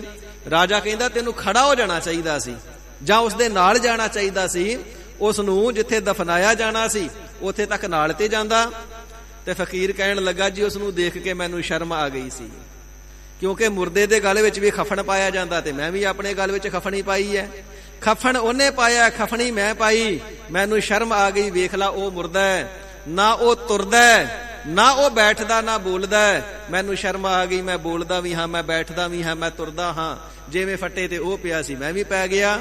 ਮੁਰਦਾ ਹੋਏ ਮੁਰੀਦ ਨਾ ਗੱਲੀ ਹੋਵਣਾ। ਮੁਰੀਦ ਉਹ ਹੁੰਦਾ ਜਿਹੜਾ ਸੁਰਤ ਕਰਕੇ ਮੁਰਦਾ ਹੀ ਹੋ ਜਾਵੇ ਵਿਕਾਰਾਂ ਵੱਲੋਂ, ਇਸ ਕਰਕੇ ਮੈਂ ਵੀ ਮੁਰਦੇ ਦੀ ਨਹੀਂ ਪੈ ਗਿਆ ਸੀ। ਰਾਜਾ ਚੁੱਪ ਹੋ ਗਿਆ। ਕਹਿਣ ਲੱਗਾ ਜੀ ਜਵਾਬ ਤਾਂ ਵੀ ਠੀਕ ਹੈ। ਫਿਰ ਅੱਗੇ ਪੁੱਛਣਾ ਕੀਤਾ ਤੁਸੀਂ ਮੁਸਲਮਾਨ ਹੋ, ਮੁਸਲਮਾਨ ਦੇ ਘਰ ਦਾ ਪ੍ਰਸ਼ਾਦਾ ਰੋਟੀ ਤੁਹਾਨੂੰ ਦਿੱਤੀ, ਤੁਸੀਂ ਨਹੀਂ ਖਾਧੀ ਤੇ ਹਿੰਦੂ ਦੇ ਘਰੋਂ ਲੈ ਕੇ ਖਾ ਲਈ। ਤੇ ਇਸ ਵੇਲੇ ਫਕੀਰ ਨੇ ਕਹਿਣਾ ਕੀਤਾ ਇਸ ਸਮੇਂ ਰਾਜ ਮੁਸਲਮਾਨਾਂ ਦਾ ਹੈ, ਇਸ ਕਰਕੇ ਮੁਸਲਮਾਨ ਬਹੁਤੇ ਹੰਕਾਰੀ ਹੋ ਗਏ ਨੇ। ਉਸ ਵੇਲੇ ਦਾ ਜ਼ਿਕਰ ਕਰਨਾ ਕੀਤਾ ਕਿ ਹੁਣ ਦੀ ਘੜੀ ਜਿਹੜੇ ਹਿੰਦੂ ਨੇ, ਗੁਲਾਮ ਨੇ, ਗੁਲਾਮ ਦਾ ਕੋਈ ਵਸ ਨਹੀਂ ਚੱਲਦਾ, ਲਾਚਾਰ ਨੇ। ਇਸ ਕਰਕੇ ਲਾਚਾਰੀ ਦੇ ਵਾਸੀ ਸਹੀ, ਨਿਮਰਤਾ ਤੇ ਰੱਖਦੇ ਹੀ ਨੇ ਨਾ। ਇਹ ਹੰਕਾਰੀ ਨੇ ਤੇ ਹੰਕਾਰੀ ਦਾ ਭੋਜਨ ਖਾਈਏ ਤੇ ਸੁਰਤ ਰੱਬ ਦੇ ਨਾਲੋਂ ਟੁੱਟ ਜਾਂਦੀ ਏ। ਹੰਕਾਰੀ ਜਾਣ ਕੇ ਇਹਨਾਂ ਦਾ ਨਹੀਂ ਖਾਦਾ, ਉਹਨਾਂ ਦਾ ਰਾਜ ਭਾਗ ਨਹੀਂ। ਉਹ ਗਰੀਬ ਨੇ, ਨਿਮਾਣੇ ਨੇ, ਗਰੀਬ ਜਾਣ ਕਰਕੇ ਤਿਸਦੇ ਨੂੰ ਅੰਗੀਕਾਰ ਕੀਤਾ ਹੈ। ਸਾਧ ਸੰਗਤ ਜੀ, ਇਹ ਗੁਰੂ ਘਰ ਦੀ ਮਰਿਆਦਾ ਵੀ ਹੈ। ਹੰਕਾਰੀ ਆ ਮਲਕ ਭਾਗੋ, ਸ਼ਾਹੀ ਪਕਵਾਨ ਬਣਾਏ ਨੇ, ਬ੍ਰਹਮ ਭੋਜ ਕਰ ਰਿਹਾ ਹੈ। ਗੁਰੂ ਨਾਨਕ ਦੇਵ ਸੱਚੇ ਪਾਤਸ਼ਾਹ ਜੀ ਨੂੰ ਸੁਨੇਹੇ ਭੇਜਦਾ, ਪਰ ਮਹਾਰਾਜ ਜੀ ਪ੍ਰਵਾਨ ਨਹੀਂ ਕਰਦੇ। ਤੇ ਭਾਈ ਲਾਲੋ ਦੇ ਗ੍ਰਹਿ ਵਿਖੇ ਕੋਦਰੇ ਦੀ ਰੋਟੀ ਹੈ, ਸਬਜੀ ਭਾਜੀ ਵੀ ਛਕਣ ਵਾਸਤੇ ਨਾਲ ਨਹੀਂ, ਤੇ ਪ੍ਰਸ਼ਾਦਾ ਵੀ ਗਰਮ ਗਰਮ ਨਹੀਂ। ਵਿਆਹ ਹੈ, ਪਰ ਸਤਿਗੁਰੂ ਸੱਚੇ ਪਾਤਸ਼ਾਹ ਜੀ ਨੇ ਧਰਮੀ ਜਾਣ ਕੇ, ਕਿਰਤੀ ਜਾਣ ਕੇ, ਆਪਣਾ ਪਿਆਰਾ ਜਾਣ ਕੇ, ਨਾਮ ਰਸੀਆ ਜਾਣ ਕਰਕੇ ਕੋਦਰੇ ਦਾ ਪ੍ਰਸ਼ਾਦਾ ਛਕਿਆ ਹੈ। ਤੇ ਜੇ ਮਲਕ ਭਾਗੋ ਨੇ ਕਿੰਤੂ ਕੀਤੀ ਹੈ, ਫਿਰ ਕੋਦਰੇ ਦੇ ਪ੍ਰਸ਼ਾਦੇ ਦੇ ਵਿੱਚੋਂ ਦੁੱਧ, ਇਸੇ ਪ੍ਰਕਾਰ ਉਸ ਦੇ ਬ੍ਰਹਮ ਭੋਜ ਦੀਆਂ ਪੂੜੀਆਂ ਦੇ ਵਿੱਚ ਲਹੂ ਕੱਢ ਕੇ ਦਿਖਾ ਦਿੱਤਾ ਹੈ। ਹੰਕਾਰੀਆ, ਤੂੰ ਤੇ ਗਰੀਬਾਂ ਦਾ ਲਹੂ ਨਿਚੋੜਿਆ ਹੋਇਆ, ਤੇਰਾ ਭੋਜਨ ਸਾਡੇ ਛਕਣੇ ਯੋਗ ਨਹੀਂ। ਕਹਿਣ ਲੱਗਾ ਜੀ ਹੰਕਾਰੀ ਨੇ, ਹੰਕਾਰੀਆਂ ਦਾ ਭੋਜ ਛਕਣ ਯੋਗ ਨਹੀਂ ਹੁੰਦਾ, ਇਸ ਕਰਕੇ ਇਸ ਦਾ ਨਹੀਂ ਛਕਿਆ। ਰਾਜਾ ਕਹਿਣ ਲੱਗਾ ਗੱਲ ਤੇ ਇਹ ਵੀ ਠੀਕ ਹੈ, ਬਸ ਇੱਕ ਸਵਾਲ ਰਹਿ ਗਿਆ, ਇਹ ਵੀ ਸ਼ੰਕਾ ਨਿਵਰਤ ਕਰ ਦਿਓ। ਫਕੀਰ ਨੇ ਪੁੱਛਣਾ, ਰਾਜਨ ਕਿਹੜਾ ਸ਼ੰਕਾ ਹੈ? ਕਹਿਣ ਲੱਗਾ ਜੀ ਤੁਸਾਂ ਆਖਿਆ ਸੀ ਖੁਦਾ ਦੀ ਚੀਚੀ ਚੋਂ ਮੁੰਦਰੀ ਕੱਢ ਦੇ। ਖੁਦਾ ਦੀ ਚੀਚੀ ਕਿਉਂ ਆਖਿਆ? ਫਕੀਰ ਨੇ ਸਵਾਲ ਕੀਤਾ, ਰਾਜਨ ਸਾਰਾ ਬ੍ਰਹਮੰਡ, ਸਾਰੀ ਕਾਇਨਾਤ, ਸਾਰਾ ਵਿਸ਼ਵ ਸੰਸਾਰ ਕਿਸ ਦਾ ਹੈ? ਕਿਸ ਨੇ ਬਣਾਇਆ? ਕੌਣ ਮਾਲਕ ਹੈ ਇਸ ਦਾ? ਰਾਜਾ ਕਹਿਣ ਲੱਗਾ ਜੀ ਇਹ ਤੇ ਖੁਦਾ ਦਾ, ਇਹ ਖੁਦਾ ਮਾਲਕ ਹੈ। ਪੁੱਛਿਆ ਫਿਰ ਸਾਰੇ ਬ੍ਰਹਮੰਡ ਦੇ ਵਿੱਚੋਂ ਇਹ ਧਰਤੀ ਦਾ ਮਾਲਕ ਕੌਣ ਹੈ? ਧਰਤੀ ਕਿਸ ਦੀ ਹੈ? ਰਾਜਾ ਕਹਿਣ ਲੱਗਾ ਜੀ ਧਰਤੀ ਦਾ ਮਾਲਕ ਵੀ ਖੁਦਾ ਏ, ਇਹ ਧਰਤੀ ਵੀ ਖੁਦਾ ਦੀ ਏ। ਪੁੱਛਿਆ ਫਿਰ ਇਸ ਦੇ ਵਿੱਚ ਜਿਹੜਾ ਤੇਰਾ ਰਾਜ ਇਸ ਦਾ ਮਾਲਕ ਕੌਣ ਹੈ? ਇਸ ਨੂੰ ਕਿਸ ਨੇ ਬਣਾਇਆ? ਕਹਿੰਦਾ ਜੀ ਬਣਾਇਆ ਤੇ ਇਸ ਨੂੰ ਵੀ ਖੁਦਾ ਨੇ, ਇਹ ਵੀ ਖੁਦਾ ਦਾ ਹੀ ਹੈ।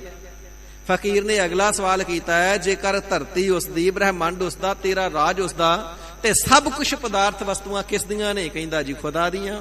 ਪੁੱਛਿਆ ਰਾਜਨ ਇਹ ਜਿਹੜਾ ਤੈਨੂੰ ਸਰੀਰ ਦਿੱਤਾ ਕਿਸ ਨੇ ਦਿੱਤਾ? ਕਹਿੰਦਾ ਜੀ ਖੁਦਾ ਨੇ। ਇਸ ਦਾ ਮਾਲਕ ਕੌਣ ਹੈ? ਕਹਿਣ ਲੱਗਾ ਖੁਦਾ। ਤੇ ਫਕੀਰ ਨੇ ਕਿਹਾ ਫਿਰ ਮੇਰਾ ਜਿਹੜਾ ਸਰੀਰ ਹੈ ਇਸ ਦਾ ਮਾਲਕ ਕੌਣ ਹੈ? ਕਹਿਣ ਲੱਗਾ ਖੁਦਾ। ਫਕੀਰ ਨੇ ਆਖਿਆ ਤੂੰ ਮੰਨਦਾ ਤੇਰਾ ਸਰੀਰ ਤੇ ਮੇਰਾ ਸਰੀਰ ਖੁਦਾ ਦਾ ਹੈ? ਕਹਿੰਦਾ ਜੀ ਖੁਦਾ ਦਾ ਹੈ। ਕਹਿੰਦਾ ਜੇ ਸਰੀਰ ਖੁਦਾ ਦਾ ਤੇ ਫਿਰ ਚੀਚੀ ਕਿਸ ਦੀ ਹੈ? ਰਾਜਾ ਕਹਿੰਦਾ ਜੀ ਚੀਚੀ ਵੀ ਖੁਦਾ ਦੀ ਹੈ। ਤੇ ਫਕੀਰ ਕਹਿਣ ਲੱਗਾ ਫਿਰ ਮੈਂ ਵੀ ਤੇ ਇਹੋ ਹੀ ਕਿਹਾ ਸੀ ਨਾ, ਖੁਦਾ ਦੀ ਚੀਚੀ ਦੇ ਵਿੱਚੋਂ ਮੁੰਦਰੀ ਕੱਢਦੇ, ਮੈਂ ਵੱਖਰਾ ਕੀ ਆਖਿਆ? ਇਹ ਕਾਇਨਾਤ ਖੁਦਾ ਦੀ, ਬ੍ਰਹਮੰਡ ਖੁਦਾ ਦਾ, ਧਰਤੀ ਖੁਦਾ ਦੀ, ਸਭ ਕੁਝ ਵਸਤੂਆਂ ਖੁਦਾ ਦੀਆਂ, ਸਰੀਰ ਵੀ ਖੁਦਾ ਦਾ, ਤੇ ਫਿਰ ਚੀਚੀ ਵੀ ਖੁਦਾ ਦੀ ਹੋਈ ਨਾ। ਰਾਜੇ ਦੀ ਤਸੱਲੀ ਹੋ ਗਈ, ਖੁਸ਼ ਹੋ ਗਿਆ, ਨਮਸਕਾਰ ਕਰਤੀ। ਕਹਿਣ ਲੱਗਾ ਚੰਗਾ ਫਿਰ ਇੱਕ ਨਾਈ ਨੂੰ ਬੁਲਾ, ਉਸ ਨੂੰ ਕਹਿ ਮੇਰੀ ਚੀਚੀ ਦਾ ਨਹੁੰ ਕੱਟ ਦੇ। ਰਾਜੇ ਨੇ ਹੁਕਮ ਕੀਤਾ, ਨਹੁੰ ਕੱਟਣ ਵਾਲਾ ਨਾਈ ਆ ਗਿਆ। ਜਦੋਂ ਉਸਤਰੇ ਦੇ ਨਾਲ ਸਾਧ ਸੰਗਤ ਜੀ, ਨੇਰਨਾ ਵੀ ਆਖਿਆ ਜਾਂਦਾ ਹੈ, ਚੀਚੀ ਦਾ ਨਹੁੰ ਕੱਟਿਆ ਨਾ ਤੇ ਸਾਰੀਆਂ ਉਂਗਲਾਂ ਦੇ ਨਹੁੰ ਆਪਣੇ ਆਪ ਹੀ ਉਤਰ ਗਏ। ਰਾਜੇ ਨੂੰ ਕਿਸੇ ਪ੍ਰਕਾਰ ਕੋਈ ਸ਼ੰਕਾ ਨਾ ਰਿਹਾ, ਤੁਸੀਂ ਤਾਂ ਸਮਰੱਥ ਹੋ, ਤੁਸੀਂ ਤਾਂ ਸਰਬੱਗ, ਤੈਅ ਕਰਕੇ ਪੈਰੀ ਪੈ ਗਿਆ। ਇਸ ਪ੍ਰਕਾਰ ਤਿਸ ਨੇ ਵੀ ਜਨਾਬਣਾ ਕੀਤਾ। ਜਿਹੜੇ ਘੜੀ ਪਾਲੀ ਯਾਦ ਕਰਦੇ ਨੇ, ਮੌਕੇ ਦੇ ਮੌਕੇ ਨੱਠ ਕੇ ਆਏ, ਨਮਾਜ਼ ਪੜ੍ਹੀ, ਸਾਰਾ ਦਿਨ ਝੂਠ ਬੋਲਿਆ, ਬਾਕੀ ਸਮਾਂ ਨਾਮ ਨਹੀਂ ਜਪਿਆ, ਕਹਿੰਦਾ ਉਹ ਤਾਂ ਫਿਰ ਕਾਫਰ ਹੀ ਹੈ। ਉਹ ਕਾਹਦਾ ਮੁਸਲਮਾਨ ਹੈ?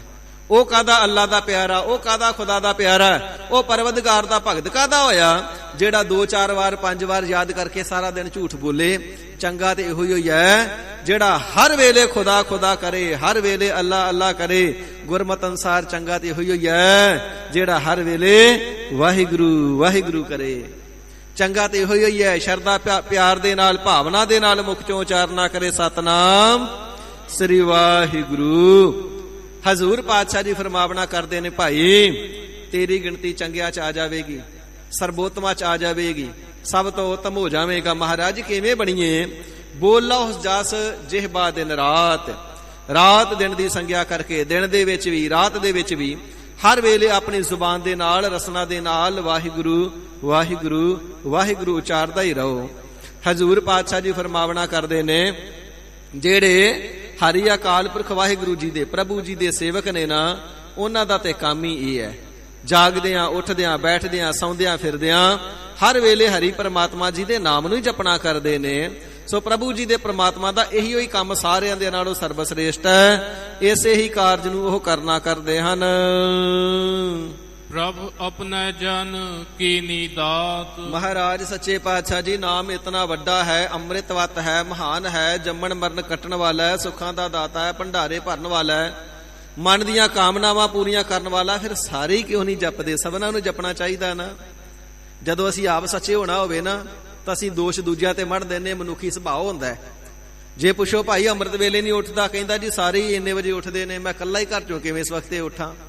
ਜੇ ਆਪ ਨਹੀਂ ਉੱਠਦਾ ਤੇ ਆਪਣੇ ਦੋਸ਼ ਦਾ ਟੋਕਰਾ ਦੂਜਿਆਂ ਦੇ ਸਿਰ ਤੇ ਧਰ ਦੇਣਾ, ਜੀ ਦੂਸਰੇ ਨਹੀਂ ਉੱਠਦੇ ਮੈਂ ਤਾਂ ਨਹੀਂ ਉੱਠਦਾ। ਜੇ ਕਹਿ ਲੋ ਭਾਈ ਅੰਮ੍ਰਿਤ ਛਕ ਲਾ, ਕਹਿੰਦਾ ਸਾਰੇ ਹੀ ਇਦਾਂ ਹੀ ਨੇ, ਸਾਰਿਆਂ ਨੇ ਥੋੜਾ ਛਕਿਆ ਕੋਈ। ਆਪ ਨੇ ਗੁਰਾ ਹੈ, ਦੋਸ਼ ਦਾ ਟੋਕਰਾ ਦੂਜਿਆਂ ਦੇ ਸਿਰ ਤੇ ਰੱਖੇਗਾ। ਕਈ ਤੇ ਇੱਥੋਂ ਤੱਕ ਵੱਧ ਜਾਂਦੇ, ਕਹਿੰਦੇ ਅੰਮ੍ਰਿਤ ਭਾਵੇਂ ਮੈਂ ਨਹੀਂ ਛਕਿਆ ਪਰ ਮੈਂ ਅੰਮ੍ਰਿਤ ਧਾਰੀਆਂ ਦੇ ਨਾਲੋਂ ਵੀ ਚੰਗਾ ਹੈ। ਆਪਣੇ ਮੂੰਹ ਆਪੇ ਮੀਓ ਮਿੱਠੂ ਬਣੀ ਜਾਣਾ। ਇੱਕ ਤੇ ਨਗੁਰਾ ਵੱਡਾ ਭਾਰੀ ਪਾਪ ਗੁਰੂ ਵਾਲੇ ਨਾ ਬਣਨਾ, ਗੁਰੂ ਵਾਲਾ ਨਾ ਬਣਨੇ ਕਰਕੇ, ਨਗੁਰਾ ਹੋਣੇ ਕਰਕੇ ਪਾਪੀ, ਤੇ ਇੱਕ ਉਹਨਾਂ ਨੂੰ ਮਾੜੇ ਕਹਿਣਾ ਜਿਹੜੇ ਗੁਰੂ ਵਾਲੇ ਨੇ ਤੇ ਆਪਣੇ ਆਪ ਨੂੰ ਚੰਗਾ ਕਹਿਣਾ। ਇਸ ਪ੍ਰਕਾਰ ਦੀ ਬਿਰਤੀ ਆਮ ਕਰਕੇ ਮਨੁੱਖਾਂ ਦੀ ਹੁੰਦੀ ਹੈ। ਮਹਾਰਾਜ ਫਿਰ ਤੇ ਸਾਰਿਆਂ ਨੂੰ ਜਪਣੇ ਚਾਹੀਦਾ, ਸਾਰੇ ਕਿਉਂ ਨਹੀਂ ਜਪਦੇ? ਤੇ ਪਾਤਸ਼ਾਹ ਜੀ ਫਰਮਾਵਣਾ ਕਰਦੇ ਨੇ, ਸਭਨਾਂ ਦੇ ਮੱਥੇ ਦੇ ਭਾਗ ਇੰਨੇ ਚੰਗੇ ਨਹੀਂ। ਸਭਨਾਂ ਦੇ ਪਰਾਲਬਧ ਦੇ ਅਨੁਸਾਰ ਪੂਰਬਲੇ ਜਨਮਾਂ ਦੇ ਵਿੱਚ ਜਿਹੜੇ ਕਰਮ ਕਮਾਏ ਇੰਨੇ ਚੰਗੇ ਨਹੀਂ ਕਿ ਸਭਨਾਂ ਨੂੰ ਨਾਮ ਦਾ ਸਿਮਰਨ ਮਿਲ ਜਾਵੇ। ਇਹ ਛੋਟੀ ਜੀ ਚੀਜ਼ ਥੋੜੀ ਜਿਹੜੀ ਜਣੇ ਖਣੇ ਨੂੰ ਮਿਲ ਜਾਵੇ, ਹਰ ਇੱਕ ਨੂੰ ਹੀ ਮਿਲ ਜਾਵੇ, ਸਭ ਕਿਸੇ ਨੂੰ ਮਿਲ ਜਾਵੇ। ਇਹ ਅਮੋਲਕ ਦਾਤਾ ਨੇ। ਤਖਤ ਸਭਨਾਂ ਨੂੰ ਨਹੀਂ ਮਿਲਦੇ, ਰਾਜ ਮੁਕਟ ਸਭਨਾਂ ਦੇ ਸਿਰ ਤੇ ਨਹੀਂ ਸਜਦੇ, ਇਸੇ ਪ੍ਰਕਾਰ ਨਾਮ ਵੀ ਸਭਨਾਂ ਨੂੰ ਨਹੀਂ ਮਿਲਦਾ। ਪਾਤਸ਼ਾਹ ਜੀ ਫਰਮਾਨ ਕਰਦੇ ਨੇ, ਭਾਈ ਇਹ ਤੇ ਉਹਨਾਂ ਨੂੰ ਮਿਲਦਾ ਹੈ ਪ੍ਰਭ ਆਪਣਾ ਜਨ ਕੀਨੀ ਦਾਤ। ਆਪਣੇ ਪ੍ਰਭੂ ਪਰਮਾਤਮਾ ਪਰਮੇਸ਼ਰ ਵਾਹਿਗੁਰੂ ਜੀ ਨੇ ਕਿਰਪਾਲਤਾ ਕਰਕੇ ਜਿਨ੍ਹਾਂ ਨੂੰ ਨਾਮ ਦੀ ਦਾਤ ਦੇ ਦਿੱਤੀ ਨਾ, ਇਹ ਉਹਨਾਂ ਨੂੰ ਪ੍ਰਾਪਤ ਹੁੰਦਾ ਹੈ। ਤੇ ਸਾਧ ਸੰਗਤ ਜੀ, ਸਾਡੇ ਤੇ ਸਭਨਾਂ ਤੇ, ਆਪ ਸਭਨਾਂ ਤੇ ਕਲਗੀਧਰ ਸਾਹਿਬ ਜੀ ਨੇ ਕਿਰਪਾਲਤਾ ਕੀਤੀ, 10 ਗੁਰੂ ਸਾਹਿਬਾਨ ਜੀ ਨੇ ਕਿਰਪਾਲਤਾ ਕੀਤੀ, ਖੰਡੇ ਦੀ ਪਾਹੁਲ ਬਖਸ਼ਿਸ਼ ਕਰਕੇ ਨਾਮ ਦੀ ਦਾਤ ਬਖਸ਼ੀ ਹੈ। ਇਹ ਵੱਡੀ ਭਾਰੀ ਕਿਰਪਾਲਤਾ ਹੈ। ਸਭਨਾਂ ਨੂੰ ਇਹ ਦਾਤਾਂ ਪ੍ਰਾਪਤ ਨਹੀਂ ਹੁੰਦੀਆਂ, ਤੇ ਕਲਗੀਧਰ ਸਾਹਿਬ ਜੀ ਨੇ ਬਖਸ਼ਿਸ਼ ਕਰਨਾ ਕੀਤੀ। ਤੇ ਬੇਨਤੀ ਕਰੀਏ ਸੱਚੇ ਪਾਤਸ਼ਾਹ ਕਿਰਪਾਲਤਾ ਕਰੋ, ਸਿੱਖੀ ਕੇਸਾਂ ਸਵਾਸਾਂ ਸੰਗ ਨਿਭ ਜਾਵੇ। ਤੇ ਜੋ ਆਪ ਜੀ ਉਪਦੇਸ਼ ਬਖਸ਼ਿਸ਼ ਕਰਨਾ ਕਰਦੇ ਹੋ, ਸਵਾਸ ਸਵਾਸ ਆਪ ਜੀ ਦੇ ਨਾਮ ਨੂੰ ਸਿਮਰ ਸਕੀਏ। ਤੇ ਸਾਧ ਸੰਗਤ ਜੀ, ਜਿਨ੍ਹਾਂ ਨੇ ਅੰਮ੍ਰਿਤ ਨਹੀਂ ਛਕਿਆ, ਨਿਗੁਰੇ ਪੁਣੇ ਦੇ ਵਿੱਚ ਆਪਣਾ ਜਨਮ ਜਿਹੜਾ ਵਿਅਰਥ ਨਾ ਗਵਾ ਲੈਣਾ। ਗਰੀਬ ਨਿਵਾਜ ਸਾਹਿਬ ਜੀ ਦੇ ਦਰ ਤੋਂ ਖੁਸ਼ੀਆਂ ਦੀਆਂ ਝੋਲੀਆਂ ਭਰ ਕੇ ਲੈ ਜਾਣੀਆਂ। ਇਹ ਦਾਤ ਗੁਰਸਿੱਖੀ ਦੀ ਆਪਣੀ ਝੋਲੀ ਵਿੱਚ ਪਵਾ ਕੇ ਜਾਇਓ ਜੀ। ਪਾਤਸ਼ਾਹ ਜੀ ਫਰਮਾਨ ਕਰਨਾ ਕਰਦੇ ਨੇ, ਭਾਈ ਇਹ ਨਾਮ ਦੀ ਦਾਤ ਉਹਨਾਂ ਨੂੰ ਮਿਲਦੀ ਹੈ ਜਿਨ੍ਹਾਂ ਨੂੰ ਪ੍ਰਭੂ ਜੀ ਨੇ, ਪਰਮਾਤਮਾ ਜੀ ਨੇ ਕਿਰਪਾਲਤਾ ਕਰਕੇ ਬਖਸ਼ਿਸ਼ ਕਰ ਦੇਣਾ ਕੀਤੀ ਹੈ। ਕਰਹਿ ਭਗਤ ਆਤਮ ਕੈ ਚਾਰ। ਮਹਾਰਾਜ ਜਿਨ੍ਹਾਂ ਨੂੰ ਇਹ ਦਾਤ ਬਖਸ਼ਿਸ਼ ਕਰ ਦਿੱਤੀ, ਉਹ ਭਗਤੀ ਕਿਵੇਂ ਕਰਦੇ ਨੇ? ਹਜ਼ੂਰ ਫਰਮਾਉਂਦੇ ਹਨ, ਕਰਹਿ ਭਗਤ। ਭਗਤ ਤੇ ਤੱਤੇ ਨੂੰ ਸਿਹਾਰੀ ਭਗਤੀ, ਉਹ ਭਗਤੀ ਕਰਦੇ ਹਨ ਆਤਮ ਕੈ ਚਾਏ, ਮਨ ਦੇ ਚਾਹ ਦੇ ਨਾਲ, ਮਨ ਦੇ ਉਤਸ਼ਾਹ ਦੇ ਨਾਲ। ਜਿਵੇਂ ਵਿਕਾਰੀ ਦੇ ਮਨ ਦੇ ਅੰਦਰ ਉਤਸ਼ਾਹ ਹੁੰਦਾ, ਵਿਕਾਰ ਭੋਗਾਂ, ਭੁੱਖੇ ਦੇ ਮਨ ਵਿੱਚ ਚਾਅ ਹੁੰਦਾ ਮੈਂ ਰੱਜ ਕੇ ਸਵਾਦਲੇ ਭੋਜਨ ਖਾਵਾਂ। ਇਸੇ ਪ੍ਰਕਾਰ ਗਰੀਬ ਦੇ ਮਨ ਵਿੱਚ ਚਾਅ ਹੁੰਦਾ ਮੈਂ ਦੌਲਤਮੰਦ ਹੋ ਜਾਵਾਂ। ਇਸੇ ਪ੍ਰਕਾਰ ਗੁਰੂ ਕੇ ਪਿਆਰਿਆਂ ਦੇ ਮਨ ਦੇ ਵਿੱਚ ਚਾਅ ਹੁੰਦਾ ਹੈ ਮੈਂ ਸਤ ਸੰਗਤ ਦੇ ਨਾਲ ਮਿਲ ਕਰਕੇ ਜਪਣਾ ਕਰਾਂ ਸਤਨਾਮ ਸ੍ਰੀ ਵਾਹਿਗੁਰੂ। ਸਤ ਸੰਗਤ ਹੁੰਦੀ ਸੁਣ ਲੈਣ, ਕੀਰਤਨ ਦਰਬਾਰ ਹੁੰਦਾ ਸੁਣ ਲੈਣ। 10-10 ਕਿਲੋਮੀਟਰ, 20-20 ਕਿਲੋਮੀਟਰ, 200-200 ਕਿਲੋਮੀਟਰ ਤੱਕ ਚੱਲ ਕੇ ਜਾਂਦੇ ਨੇ ਨਾਮ ਦਾ ਭੋਜਨ ਛਕਣ ਵਾਸਤੇ। ਸੋ ਗਰੀਬ ਨਿਵਾਜ ਸਾਹਿਬ ਜੀ ਫਰਮਾਨ ਕਰਨਾ ਕਰਦੇ ਹਨ, ਉਹ ਜਿਹੜੇ ਉੱਤਮ ਕ੍ਰਿਸ਼ਟ ਸਰਬੋਤਮ ਪੁਰਖ ਨਾਮ ਨੂੰ ਪ੍ਰਾਪਤ ਕਰਨ ਵਾਲੇ ਨਾਮ ਰਸੀਏ ਨੇ ਨਾ, ਮਨ ਦੇ ਚਾਅ ਦੇ ਨਾਲ, ਮਨ ਦੇ ਉਤਸ਼ਾਹ ਦੇ ਨਾਲ ਸਦਾ ਵਾਹਿਗੁਰੂ ਜੀ ਦੇ ਨਾਮ ਨੂੰ ਜਪਣਾ ਕਰਦੇ ਨੇ। ਠਾਕੁਰ ਗਾਈਐ ਆਤਮ ਰੰਗ, ਸਰਣੀ ਪਾਵਨ ਨਾਮ ਧਿਆਵਨ, ਸਹਿਜ ਸਮਾਵਨ ਸੰਗ।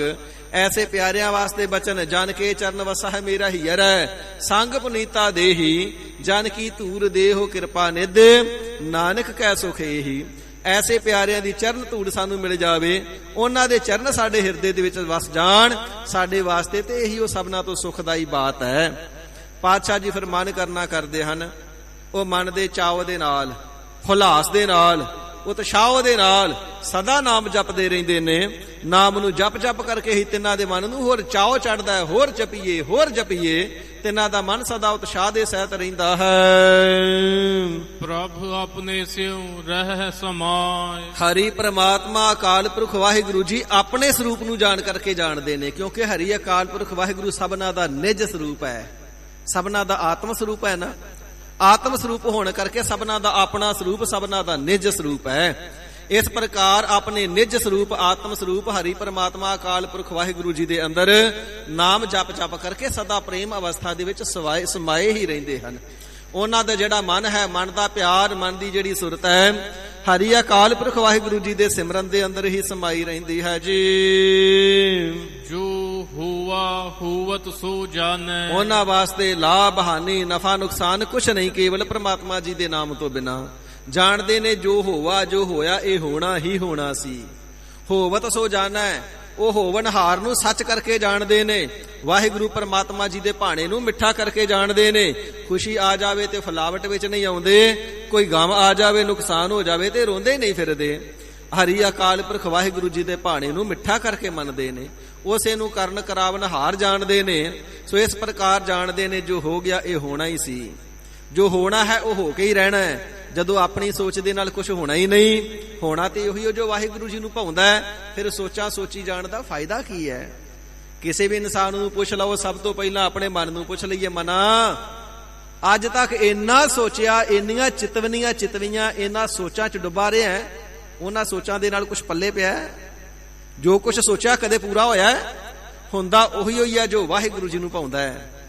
ਕਬੀਰ ਜੋ ਮੈਂ ਚਿਤਵਾਉ ਨਾ ਕਰਾ, ਕਿਆ ਮੇਰੇ ਚਿਤਵੇ ਹੋਏ, ਆਪਣਾ ਚਿਤਵਿਆ ਹਰ ਕਰੇ, ਜੋ ਮੇਰਾ ਚਿਤ ਨਾ ਹੋਏ। ਜੋ ਸਾਡੇ ਚਿੱਤੇ ਵੀ ਨਹੀਂ ਹੁੰਦਾ, ਵਾਹਿਗੁਰੂ ਜੀ ਦੀ ਇੱਛਾ ਮੁਤਾਬਿਕ ਉਹ ਹੋ ਜਾਂਦਾ। ਇਸ ਪ੍ਰਕਾਰ ਉਹ ਵਾਧੂ ਦੀਆਂ ਚਿਤਵਨੀਆਂ ਸੋਚਾਂ ਨੂੰ ਛੱਡ ਕਰਕੇ ਇੱਕ ਹਰੀ ਅਕਾਲ ਪੁਰਖ ਵਾਹਿਗੁਰੂ ਜੀ ਨੂੰ ਕਾਰਨਹਾਰ ਜਾਣ ਕੇ ਉਸ ਦੇ ਭਾਣੇ ਨੂੰ ਹੀ ਮਿੱਠਾ ਕਰਕੇ ਮੰਨਦੇ ਹਨ। ਪ੍ਰਭ ਆਪਣੇ ਕਾ ਹੁਕਮ ਪਛਾਨੈ। ਹਰੀ ਅਕਾਲ ਪੁਰਖ ਵਾਹਿਗੁਰੂ ਜੀ ਨੂੰ ਆਪਣਾ ਕਰਕੇ ਜਾਣਦੇ ਨੇ ਤੇ ਸਦਾ ਉਸ ਦੇ ਹੁਕਮ ਨੂੰ ਪਛਾਣਦੇ ਨੇ। ਹੁਕਮ ਦੇ ਵਿੱਚ ਰਹਿੰਦੇ ਨੇ, ਹੁਕਮ ਨੂੰ ਸੱਤ ਕਰਕੇ ਜਾਣਦੇ ਨੇ ਤਾਂ ਹੁਕਮੀ ਨੂੰ ਪਛਾਣਦੇ ਨੇ। ਜੇ ਹੁਕਮੀ ਨੂੰ ਸੱਚ ਕਰਕੇ ਮੰਨਿਆ ਹੀ ਨਹੀਂ ਤੇ ਫਿਰ ਉਸ ਦੀ ਪਛਾਣ ਵੀ ਨਹੀਂ ਆਵੇਗੀ। ਉਸ ਦੇ ਹੁਕਮ ਦੀ ਪਛਾਣ ਨਹੀਂ ਆਵੇਗੀ, ਉਸ ਦੀਆਂ ਬਖਸ਼ਿਸ਼ਾਂ ਦੀ ਪਛਾਣ ਨਹੀਂ ਆਵੇਗੀ। ਇਸ ਪ੍ਰਕਾਰ ਪ੍ਰਭ ਆਪਣੇ ਕਾ ਹੁਕਮ ਪਛਾਨੈ। ਜੇ ਕੋਈ ਕਾਰਜ ਜਿਸੇ ਵੀ ਪ੍ਰਕਾਰ ਹੋ ਜਾਂਦਾ ਹੈ, ਆਪਣੇ ਮਾਲਕ ਦਾ ਹੁਕਮ ਪਛਾਣਦੇ ਨੇ, ਮੇਰੇ ਮਾਲਕ ਦੇ ਹੁਕਮ ਦੇ ਨਾਲ ਹੋਇਆ ਹੈ। ਇਹ ਵਾਹਿਗੁਰੂ ਜੀ ਨੂੰ ਭਾਉਂਦਾ ਹੀ ਐਵੇਂ ਸੀ। ਕਿਸੇ ਪ੍ਰਕਾਰ ਟੁਚਰਾ ਨਹੀਂ ਕਰਦੇ, ਮਨਮੁਖਤਾਈ ਦੇ ਸਹਿਤ ਹੋ ਕਰਕੇ ਤਰਕਾਂ ਵਿਤਰਕਾਂ ਨਹੀਂ ਕਰਦੇ। ਪਰਮਾਤਮਾ ਜੀ ਦੇ ਭਾਣੇ ਦੇ ਅੰਦਰ ਹੀ ਸਦਾ ਖੁਸ਼ੀ ਪ੍ਰਸੰਨ ਰਹਿੰਦੇ ਹਨ।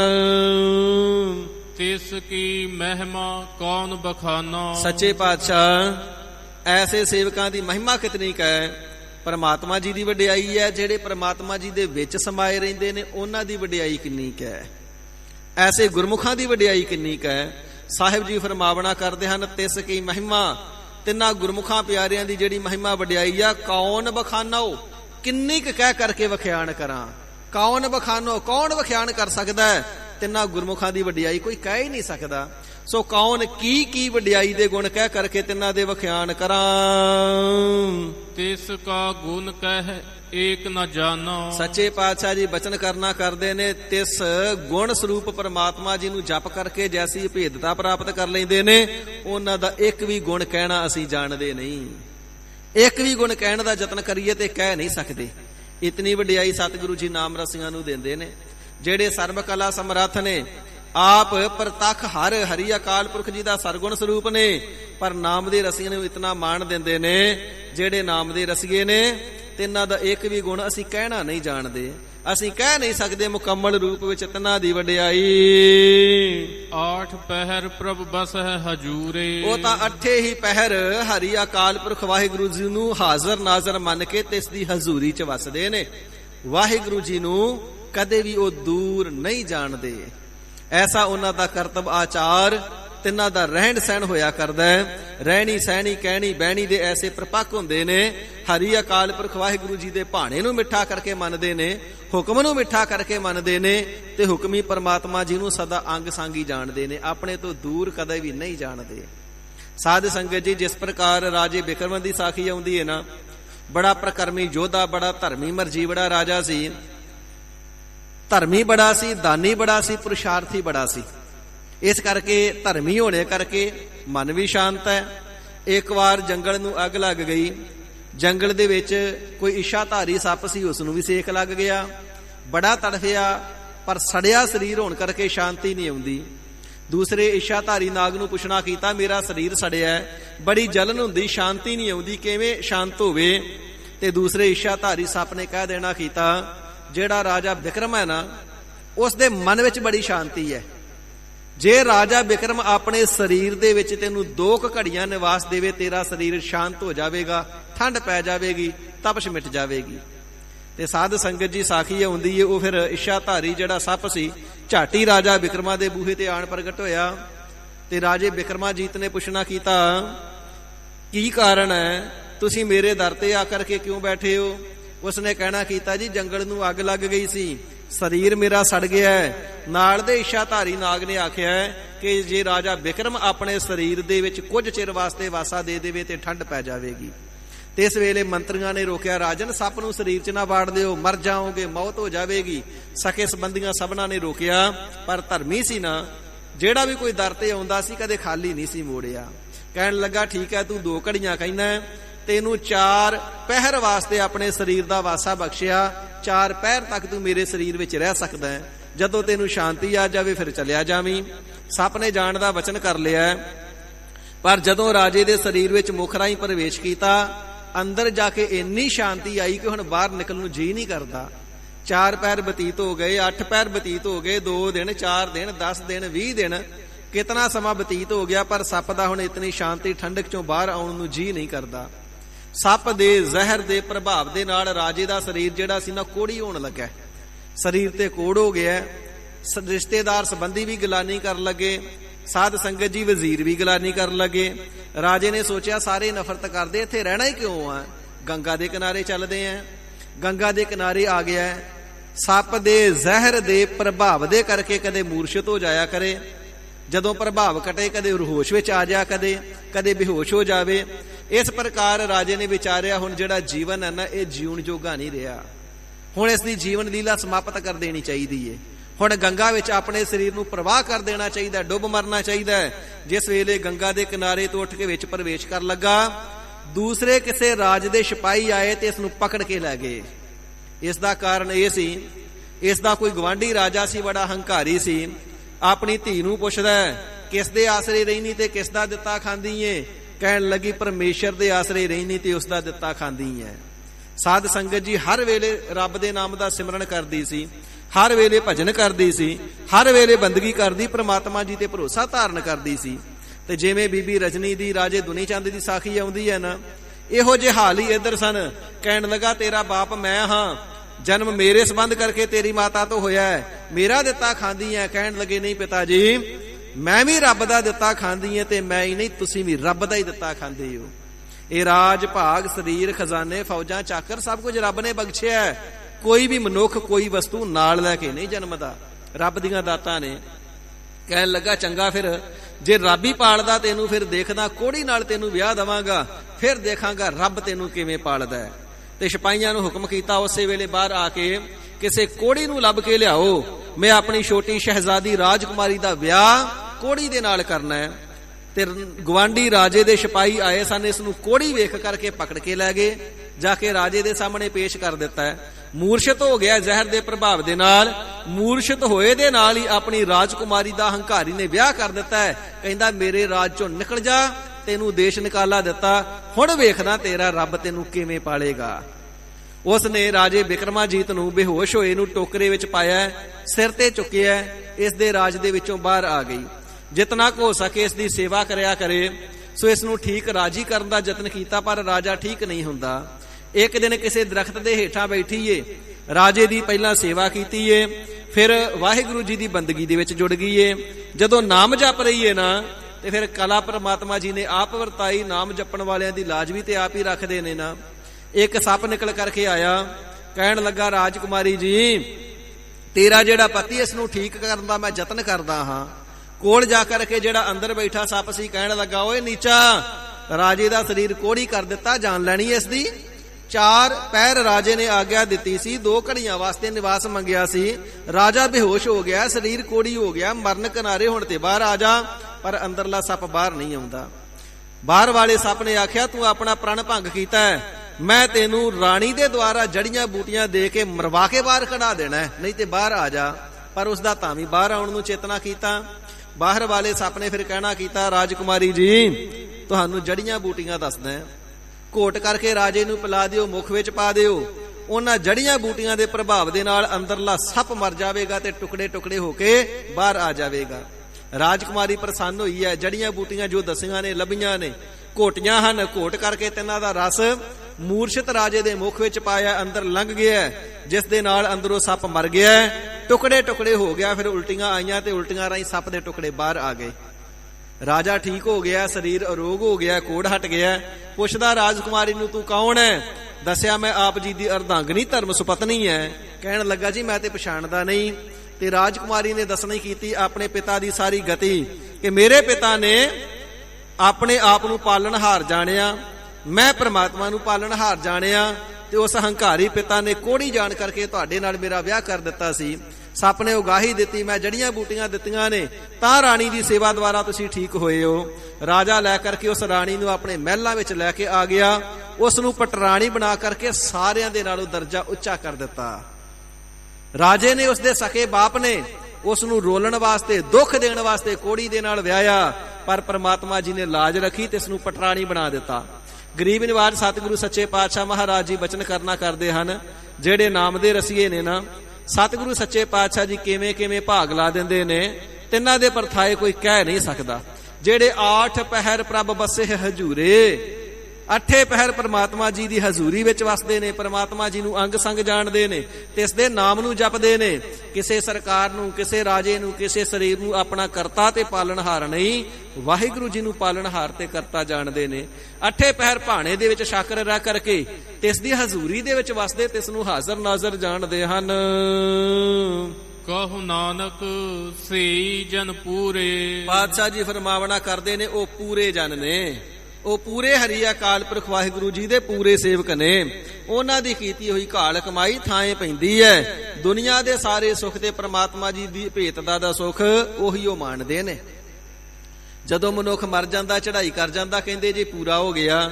ਗੁਰੂ ਘਰ ਦੇ ਵਿੱਚ ਉਸ ਨੂੰ ਪੂਰਾ ਨਹੀਂ ਜੇ ਮੰਨਿਆ ਜਾਂਦਾ, ਉਹ ਤੇ ਕਾਲ ਦਾ ਗਰਾਸ ਮੰਨ ਗਿਆ। ਸੋ ਪੂਰਾ ਕੌਣ ਹੈ?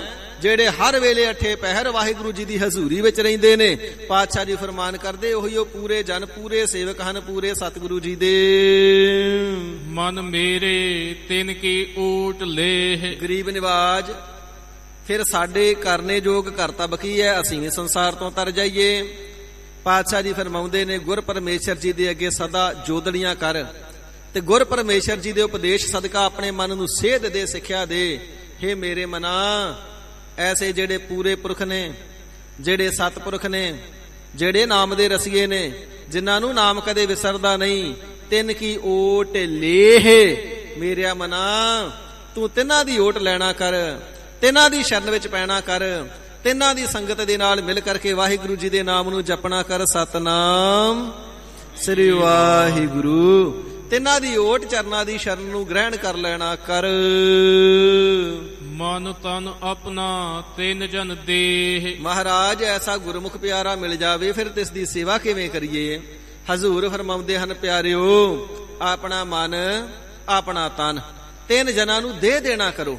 ਭਾਵ ਮਨ ਦੀ ਮਤ ਛਾੜ ਕਰਕੇ ਜੋ ਬਚਨ ਉਹ ਕਹਿੰਦੇ ਨੇ, ਉਹਨਾਂ ਬਚਨਾਂ ਦੇ ਵਿੱਚ, ਉਪਦੇਸ਼ ਦੇ ਵਿੱਚ, ਸਿਮਰਨ ਦੇ ਵਿੱਚ ਮਨ ਨੂੰ ਲਾਵਣਾ ਕਰੋ। ਤੇ ਤਨ ਸਰੀਰ ਦੇ ਨਾਲ ਜੋ ਹੁਕਮ ਕਰਦੇ ਨੇ, ਤਿਸ ਦੀ ਸੇਵਾ ਨੂੰ ਕਮਾਵਣਾ ਕਰੋ। ਇਸ ਪ੍ਰਕਾਰ ਆਪਣਾ ਤਨ ਅਤੇ ਮਨ ਉਹਨਾਂ ਗੁਰਮੁਖ ਜਨਾਂ ਦੀ ਸੇਵਾ ਦੇ ਵਿੱਚ ਲਗਾ ਦੇਣਾ ਕਰੋ। ਜਿਨ ਜਨ ਆਪਣਾ ਪ੍ਰਭੂ ਪਛਾਤਾ। ਕਿਉਂਕਿ ਜਿਸ ਗੁਰਮੁਖ ਜਨ ਨੇ, ਸਾਧੂ ਜਨ ਨੇ, ਸੰਤ ਜਨ ਨੇ, ਮਹਾਤਮਾ ਜਨ ਨੇ, ਗੁਰਸਿੱਖ ਨੇ, ਸਤ ਸੰਗੀ ਨੇ ਆਪਣਾ ਸਰੂਪ ਕਰਕੇ ਪ੍ਰਭੂ ਪਰਮਾਤਮਾ ਹਰੀ ਅਕਾਲ ਪੁਰਖ ਵਾਹਿਗੁਰੂ ਜੀ ਨੂੰ ਜਾਣ ਲਿਆ ਹੈ। ਭਾਵ ਆਪਣੇ ਆਤਮ ਸਰੂਪ ਨੂੰ ਜਾਣ ਲਿਆ ਹੈ।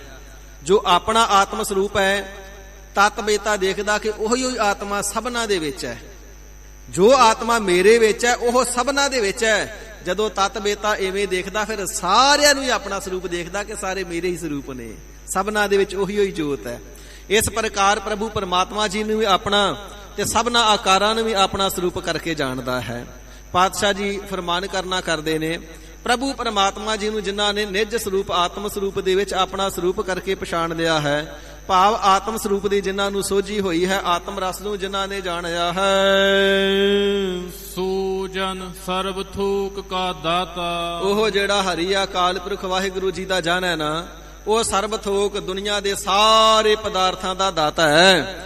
ਦੁਨੀਆ ਦੇ ਸਾਰੇ ਸੁੱਖਾਂ ਦੀ ਦਾਤ ਉਹ ਦੇ ਸਕਦਾ ਹੈ। ਇਸ ਪ੍ਰਕਾਰ ਸਰਬ ਥੋਕ ਕਾ ਦਾਤਾ ਹੈ, ਉਹ ਲੋਕ ਪਰਲੋਕ ਦੇ ਜਿਤਨੇ ਵੀ ਸੁੱਖ ਕਹੇ ਜਾਂਦੇ ਨੇ ਸਭਨਾ ਦਾ ਦਾਤਾ ਹੈ। ਕਿਉਂਕਿ ਜਿਹੜੇ ਸੰਤ ਜਨ ਹਨ ਨਾਮ ਜਪਾ ਕਰਕੇ ਪਰਮਾਤਮਾ ਜੀ ਦੇ ਨਾਲ ਮੇਲ ਦੇਣ ਵਾਲੇ ਨੇ, ਜਿਨ੍ਹਾਂ ਦਾ ਮਿਲਾਪ ਪਰਮਾਤਮਾ ਜੀ ਦੇ ਨਾਲ ਹੋ ਗਿਆ। ਨਾ ਕੋਈ ਦੁਨੀਆ ਦਾ ਸੁੱਖ ਤੇ ਨਾ ਕੋਈ ਪਰਲੋਕ ਦਾ ਐਸਾ ਨਹੀਂ ਜਿਹੜਾ ਉਹਨਾਂ ਨੂੰ ਪ੍ਰਾਪਤ ਨਾ ਹੋਵੇ।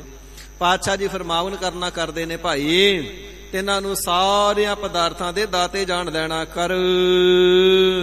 ਤਿਸ ਕੀ ਸਰਣ ਸਰਬ ਸੁਖ ਪਾਵਹਿ। ਜੇਕਰ ਪੈ ਜਾਣਾ ਕਰੋ ਤਿੰਨਾਂ ਦੀ ਸ਼ਰਨ ਦੇ ਵਿੱਚ, ਤੇ ਸ਼ਰਨ ਦੇ ਵਿੱਚ ਪੈ ਕਰਕੇ ਸਰਬ ਸੁਖ ਸਾਰੇ ਹੀ ਸੁੱਖਾਂ ਨੂੰ ਪਾ ਲੈਣਾ ਕਰੋਗੇ। ਤਿਸ ਕੈ ਦਰਸ ਸਭ ਪਾਪ ਮਿਟਾਵਹਿ। ਐਸੇ ਗੁਰਮੁਖ ਜਨਾਂ ਦਾ ਤੇ ਦੀਦਾਰ ਵੀ ਹੋ ਜਾਵੇ ਨਾ, ਤੇ ਦਰਸ਼ਨ ਹੀ ਇੰਨਾ ਪਵਿੱਤਰ ਹੈ ਕਿ ਦਰਸ਼ਨ ਕਰਨੇ ਦੇ ਨਾਲ ਸਾਰੇ ਪਾਪ ਮਿਟ ਜਾਂਦੇ ਨੇ। ਸਾਧ ਕਾ ਸੰਗ ਨਹੀਂ ਕਛ ਘਾਲ, ਦਰਸ਼ਨ ਭੇਟਤ ਹੋਤ ਨਿਹਾਲ। ਬ੍ਰਹਮ ਨੇਸ਼ਟੀ ਬ੍ਰਹਮ ਸਰੋਤਰੀ ਮਹਾਤਮਾ ਸਾਧੂ ਮਿਲ ਜਾਵੇ ਨਾ, ਤੇ ਦਰਸ਼ਨ ਮਾਤਰ ਕਰਨੇ ਦੇ ਨਾਲ ਦੁੱਖ ਟੁੱਟ ਜਾਂਦੇ ਨੇ, ਜੀਵ ਦੁੱਖਾਂ ਤੋਂ ਰਹਿਤ ਹੋ ਜਾਂਦਾ ਹੈ। ਪਾਤਸ਼ਾਹ ਜੀ ਫਰਮਾਵਨ ਕਰਨਾ ਕਰਦੇ ਨੇ, ਉਹ ਜੀਵ ਸੁਖ ਸਰੂਪ ਹੋ ਜਾਂਦਾ, ਦੁੱਖਾਂ ਤੋਂ ਰਹਿਤ ਹੋ ਜਾਂਦਾ ਹੈ। ਅਵਰ ਸਿਆਨਪ ਸਗਲੀ ਛਾੜ। ਸਾਰੇ ਪਾਪ ਮਿਟ ਜਾਂਦੇ ਨੇ ਤਿਸ ਦੇ ਦਰਸ਼ਨਾਂ ਦੇ ਨਾਲ।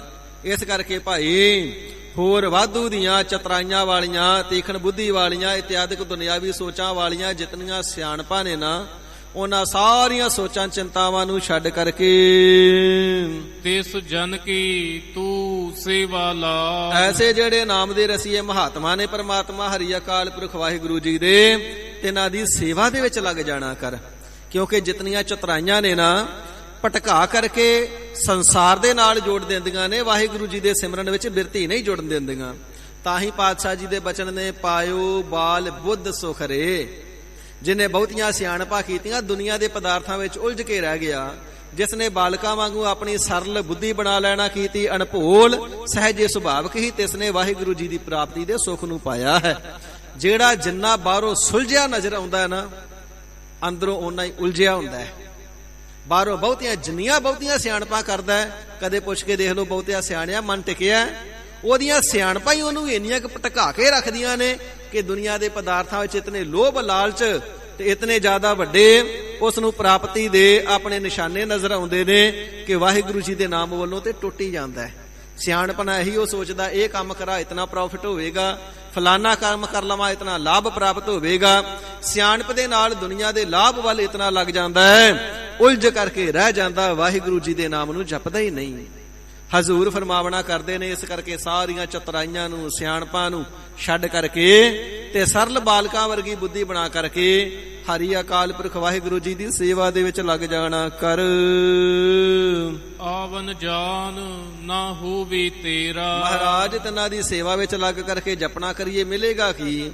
ਪਾਤਸ਼ਾਹ ਜੀ ਫਰਮਾਵਣਾ ਕਰਦੇ ਨੇ, ਬਹੁੜੋ ਜਨਮ ਲੈ ਕਰਕੇ ਬਾਰ-ਬਾਰ ਤੇਰਾ ਜੂਨਾ ਵਿੱਚ ਆਉਣਾ ਵੀ ਨਹੀਂ ਹੋਵੇਗਾ, ਤੇ ਮਰ ਕਰਕੇ ਤੇਰਾ ਅਗਲੀਆਂ ਜੂਨਾ ਤੇ ਨਰਕਾਂ ਇਤਿਆਦਿਆਂ ਵਿੱਚ ਜਾਣਾ ਵੀ ਨਹੀਂ ਹੋਵੇਗਾ।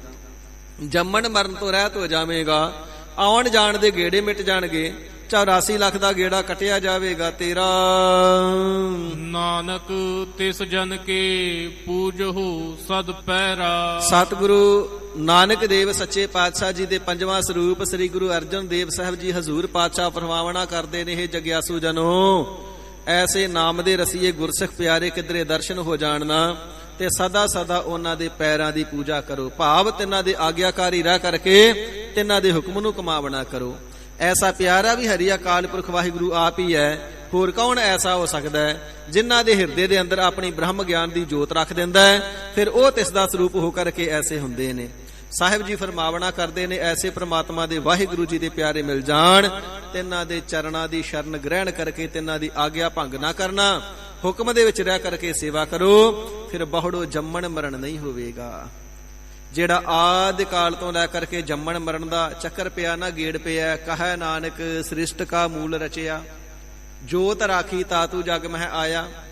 ਜਦੋਂ ਤੋਂ ਮੁੱਢ ਤੋਂ ਸ੍ਰਿਸ਼ਟੀ ਰਚੀਏ ਉਦੋਂ ਤੋਂ ਜੋਤ ਰੱਖੀ, ਤੇ ਉਦੋਂ ਤੋਂ ਸੰਸਾਰ 'ਚ ਆਇਆ, ਤੇ ਉਦੋਂ ਦਾ ਜੰਮਣ ਮਰਨ ਵਿੱਚ ਪਿਆ ਹੋਇਆ ਨਾ। ਇਤਨੇ ਵੱਡੇ ਜੰਮਣ ਮਰਨ ਦਾ ਗੇੜਾ ਜਿਹੜਾ ਅੱਜ ਤੱਕ ਨਹੀਂ ਕੱਟਿਆ ਗਿਆ, ਉਹ ਕੱਟਿਆ ਜਾਵੇਗਾ, ਮੁੱਕ ਜਾਵੇਗਾ ਜਿਸ ਵੇਲੇ ਐਸੇ ਮਹਾਤਮਾ ਦੇ ਚਰਨਾਂ ਦੀ ਸ਼ਰਨ ਵਿੱਚ ਪੈ ਕਰਕੇ ਜਪਣਾ ਕਰੇਗਾ, ਸਤਨਾਮ ਸ੍ਰੀ ਵਾਹਿਗੁਰੂ। ਗਰੀਬ ਨਿਵਾਜ ਸਤਿਗੁਰੂ ਅਰਜਨ ਦੇਵ ਸੱਚੇ ਪਾਤਸ਼ਾਹ ਮਹਾਰਾਜ ਸਾਹਿਬ ਜੀ ਨੇ ਪਾਵਨ ਗੁਰਬਾਣੀ ਨੂੰ ਉਚਾਰਦਿਆਂ ਹੋਇਆਂ ਨਾਮੀ ਪਰਮੇਸ਼ਰ ਤੇ ਇਸ ਦਾ ਨਾਮ ਤੇ ਨਾਮ ਜਪਣ ਵਾਲਿਆਂ ਦੀ ਬੇਅੰਤ ਮਹਿਮਾ ਤੇ ਵਡਿਆਈ ਕਥਨ ਕਰਨਾ ਕੀਤੀ ਏ। ਸਾਧ ਸੰਗਤ ਜੀ, ਇੱਥੇ ਤੱਕ 17 ਅਸ਼ਟਪਦੀਆਂ ਸੰਪੰਨ ਹੋਈਆਂ ਨੇ। ਗਰੀਬ ਨਿਵਾਜ ਸਤਿਗੁਰੂ ਸਾਹਿਬੇ ਕਮਾਲ ਸ੍ਰੀ ਗੁਰੂ ਗੋਬਿੰਦ ਸਿੰਘ ਸਾਹਿਬ ਸੱਚੇ ਪਾਤਸ਼ਾਹ ਜੀ ਮਹਾਰਾਜ, ਸ੍ਰੀ ਗੁਰੂ ਗ੍ਰੰਥ ਸਾਹਿਬ ਜੀ ਮਹਾਰਾਜ ਜੀਓ, ਆਪ ਜੀ ਦੇ ਮੁਬਾਰਕ ਚਰਨ ਕਮਲਾਂ ਵਿਖੇ ਹਾਜ਼ਰੀ ਭਰਦੇ ਆਂ। ਹੋਈਆਂ ਬੇਅੰਤ ਪ੍ਰਕਾਰ ਦੀਆਂ ਭੁੱਲਾਂ ਚੁੱਕਾਂ ਦੀ ਕਿਰਪਾਲਤਾ ਕਰਕੇ ਖਿਮਾ ਅੱਗੇ ਵਾਸਤੇ ਸਮਤ ਬਖਸ਼ੋ। ਹਾਜ਼ਰੀਆਂ ਦਰ ਪ੍ਰਵਾਨ ਕਰੋ। ਜੋ ਪੜਿਆ, ਸਰਵਣ ਕੀਤਾ, ਕਥਨ ਕੀਤਾ, ਸਾਡੇ ਸਾਰਿਆਂ ਦੇ ਹਿਰਦਿਆਂ ਵਿਖੇ ਵਸਾ ਕਰਕੇ ਦਰੋਂ ਕਰੋ ਗੁਰਸਿੱਖੀ ਜੀਵਨ ਬਖਸ਼ ਕਰਕੇ ਕਿਰਤਾਰਥ ਕਰੋ ਜੀ। ਸਤਿਗੁਰੂ ਜੀ ਦੀ ਬਖਸ਼ੀ ਹੋਈ ਸਾਧ ਸੰਗਤ ਬਖਸ਼ਣ ਯੋਗ ਹੈ। ਭੁੱਲਾਂ ਚੁੱਕਾਂ ਦੀ ਖਿਮਾ ਅੱਗੇ ਵਾਸਤੇ ਸਮਤ ਬਖਸ਼ਣੀ ਜੀ। ਆਵਨ ਜਾਨ ਨਾ ਹੋਵੀ ਤੇਰਾ, ਨਾਨਕ ਤਿਸ ਜਨ ਕੀ ਪੂਜਹੁ ਸਦ ਪੈਰਾ। ਵਾਹਿਗੁਰੂ ਜੀ ਕਾ ਖਾਲਸਾ, ਵਾਹਿਗੁਰੂ ਜੀ ਕੀ ਫਤਿਹ। ਹੀ ਅਚੁੱਤ ਹੀ ਪਾਰ ਬ੍ਰਹਮ ਅਬਿਨਾਸੀ ਅਗਨਾਸ। हे पूरन हे सर्ब मैं दुख पंजन गुणतास। हे संगी हे निरंकार, हे निर्गुण सब टेक। हे गोविद हे गुण निधान, जाकै सदा विवेक। हे अपरंपर हर हरे, है पीहुवनहार।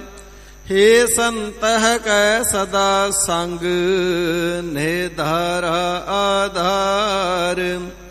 हे ठाकुर हो दासरु, मैं निर्गुण गुण नहीं कोई। नानक दीजै नाम दान, राखो हिय परोई। आई प्रभ सरनागति, कृपा निध दयाल। एक अखर हर मन बसत, नानक होत निहाल। वाहिगुरु नाम जहाज है, चढ़े सो उतरै पार।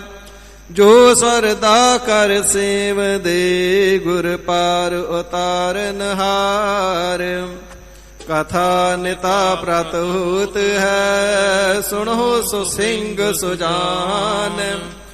नानक गुरु गोबिंद सिंह जी, सदा करै कल्याण। नानक गुरु गोबिंद सिंह जी, सदा करै कल्याण। वाहिगुरु जी का खालसा, वाहिगुरु जी की फतेह।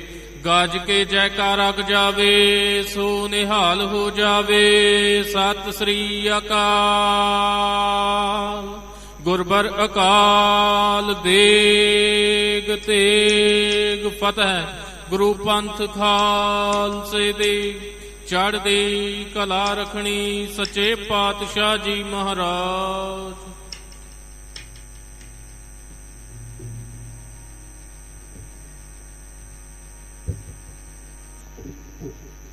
Thank you.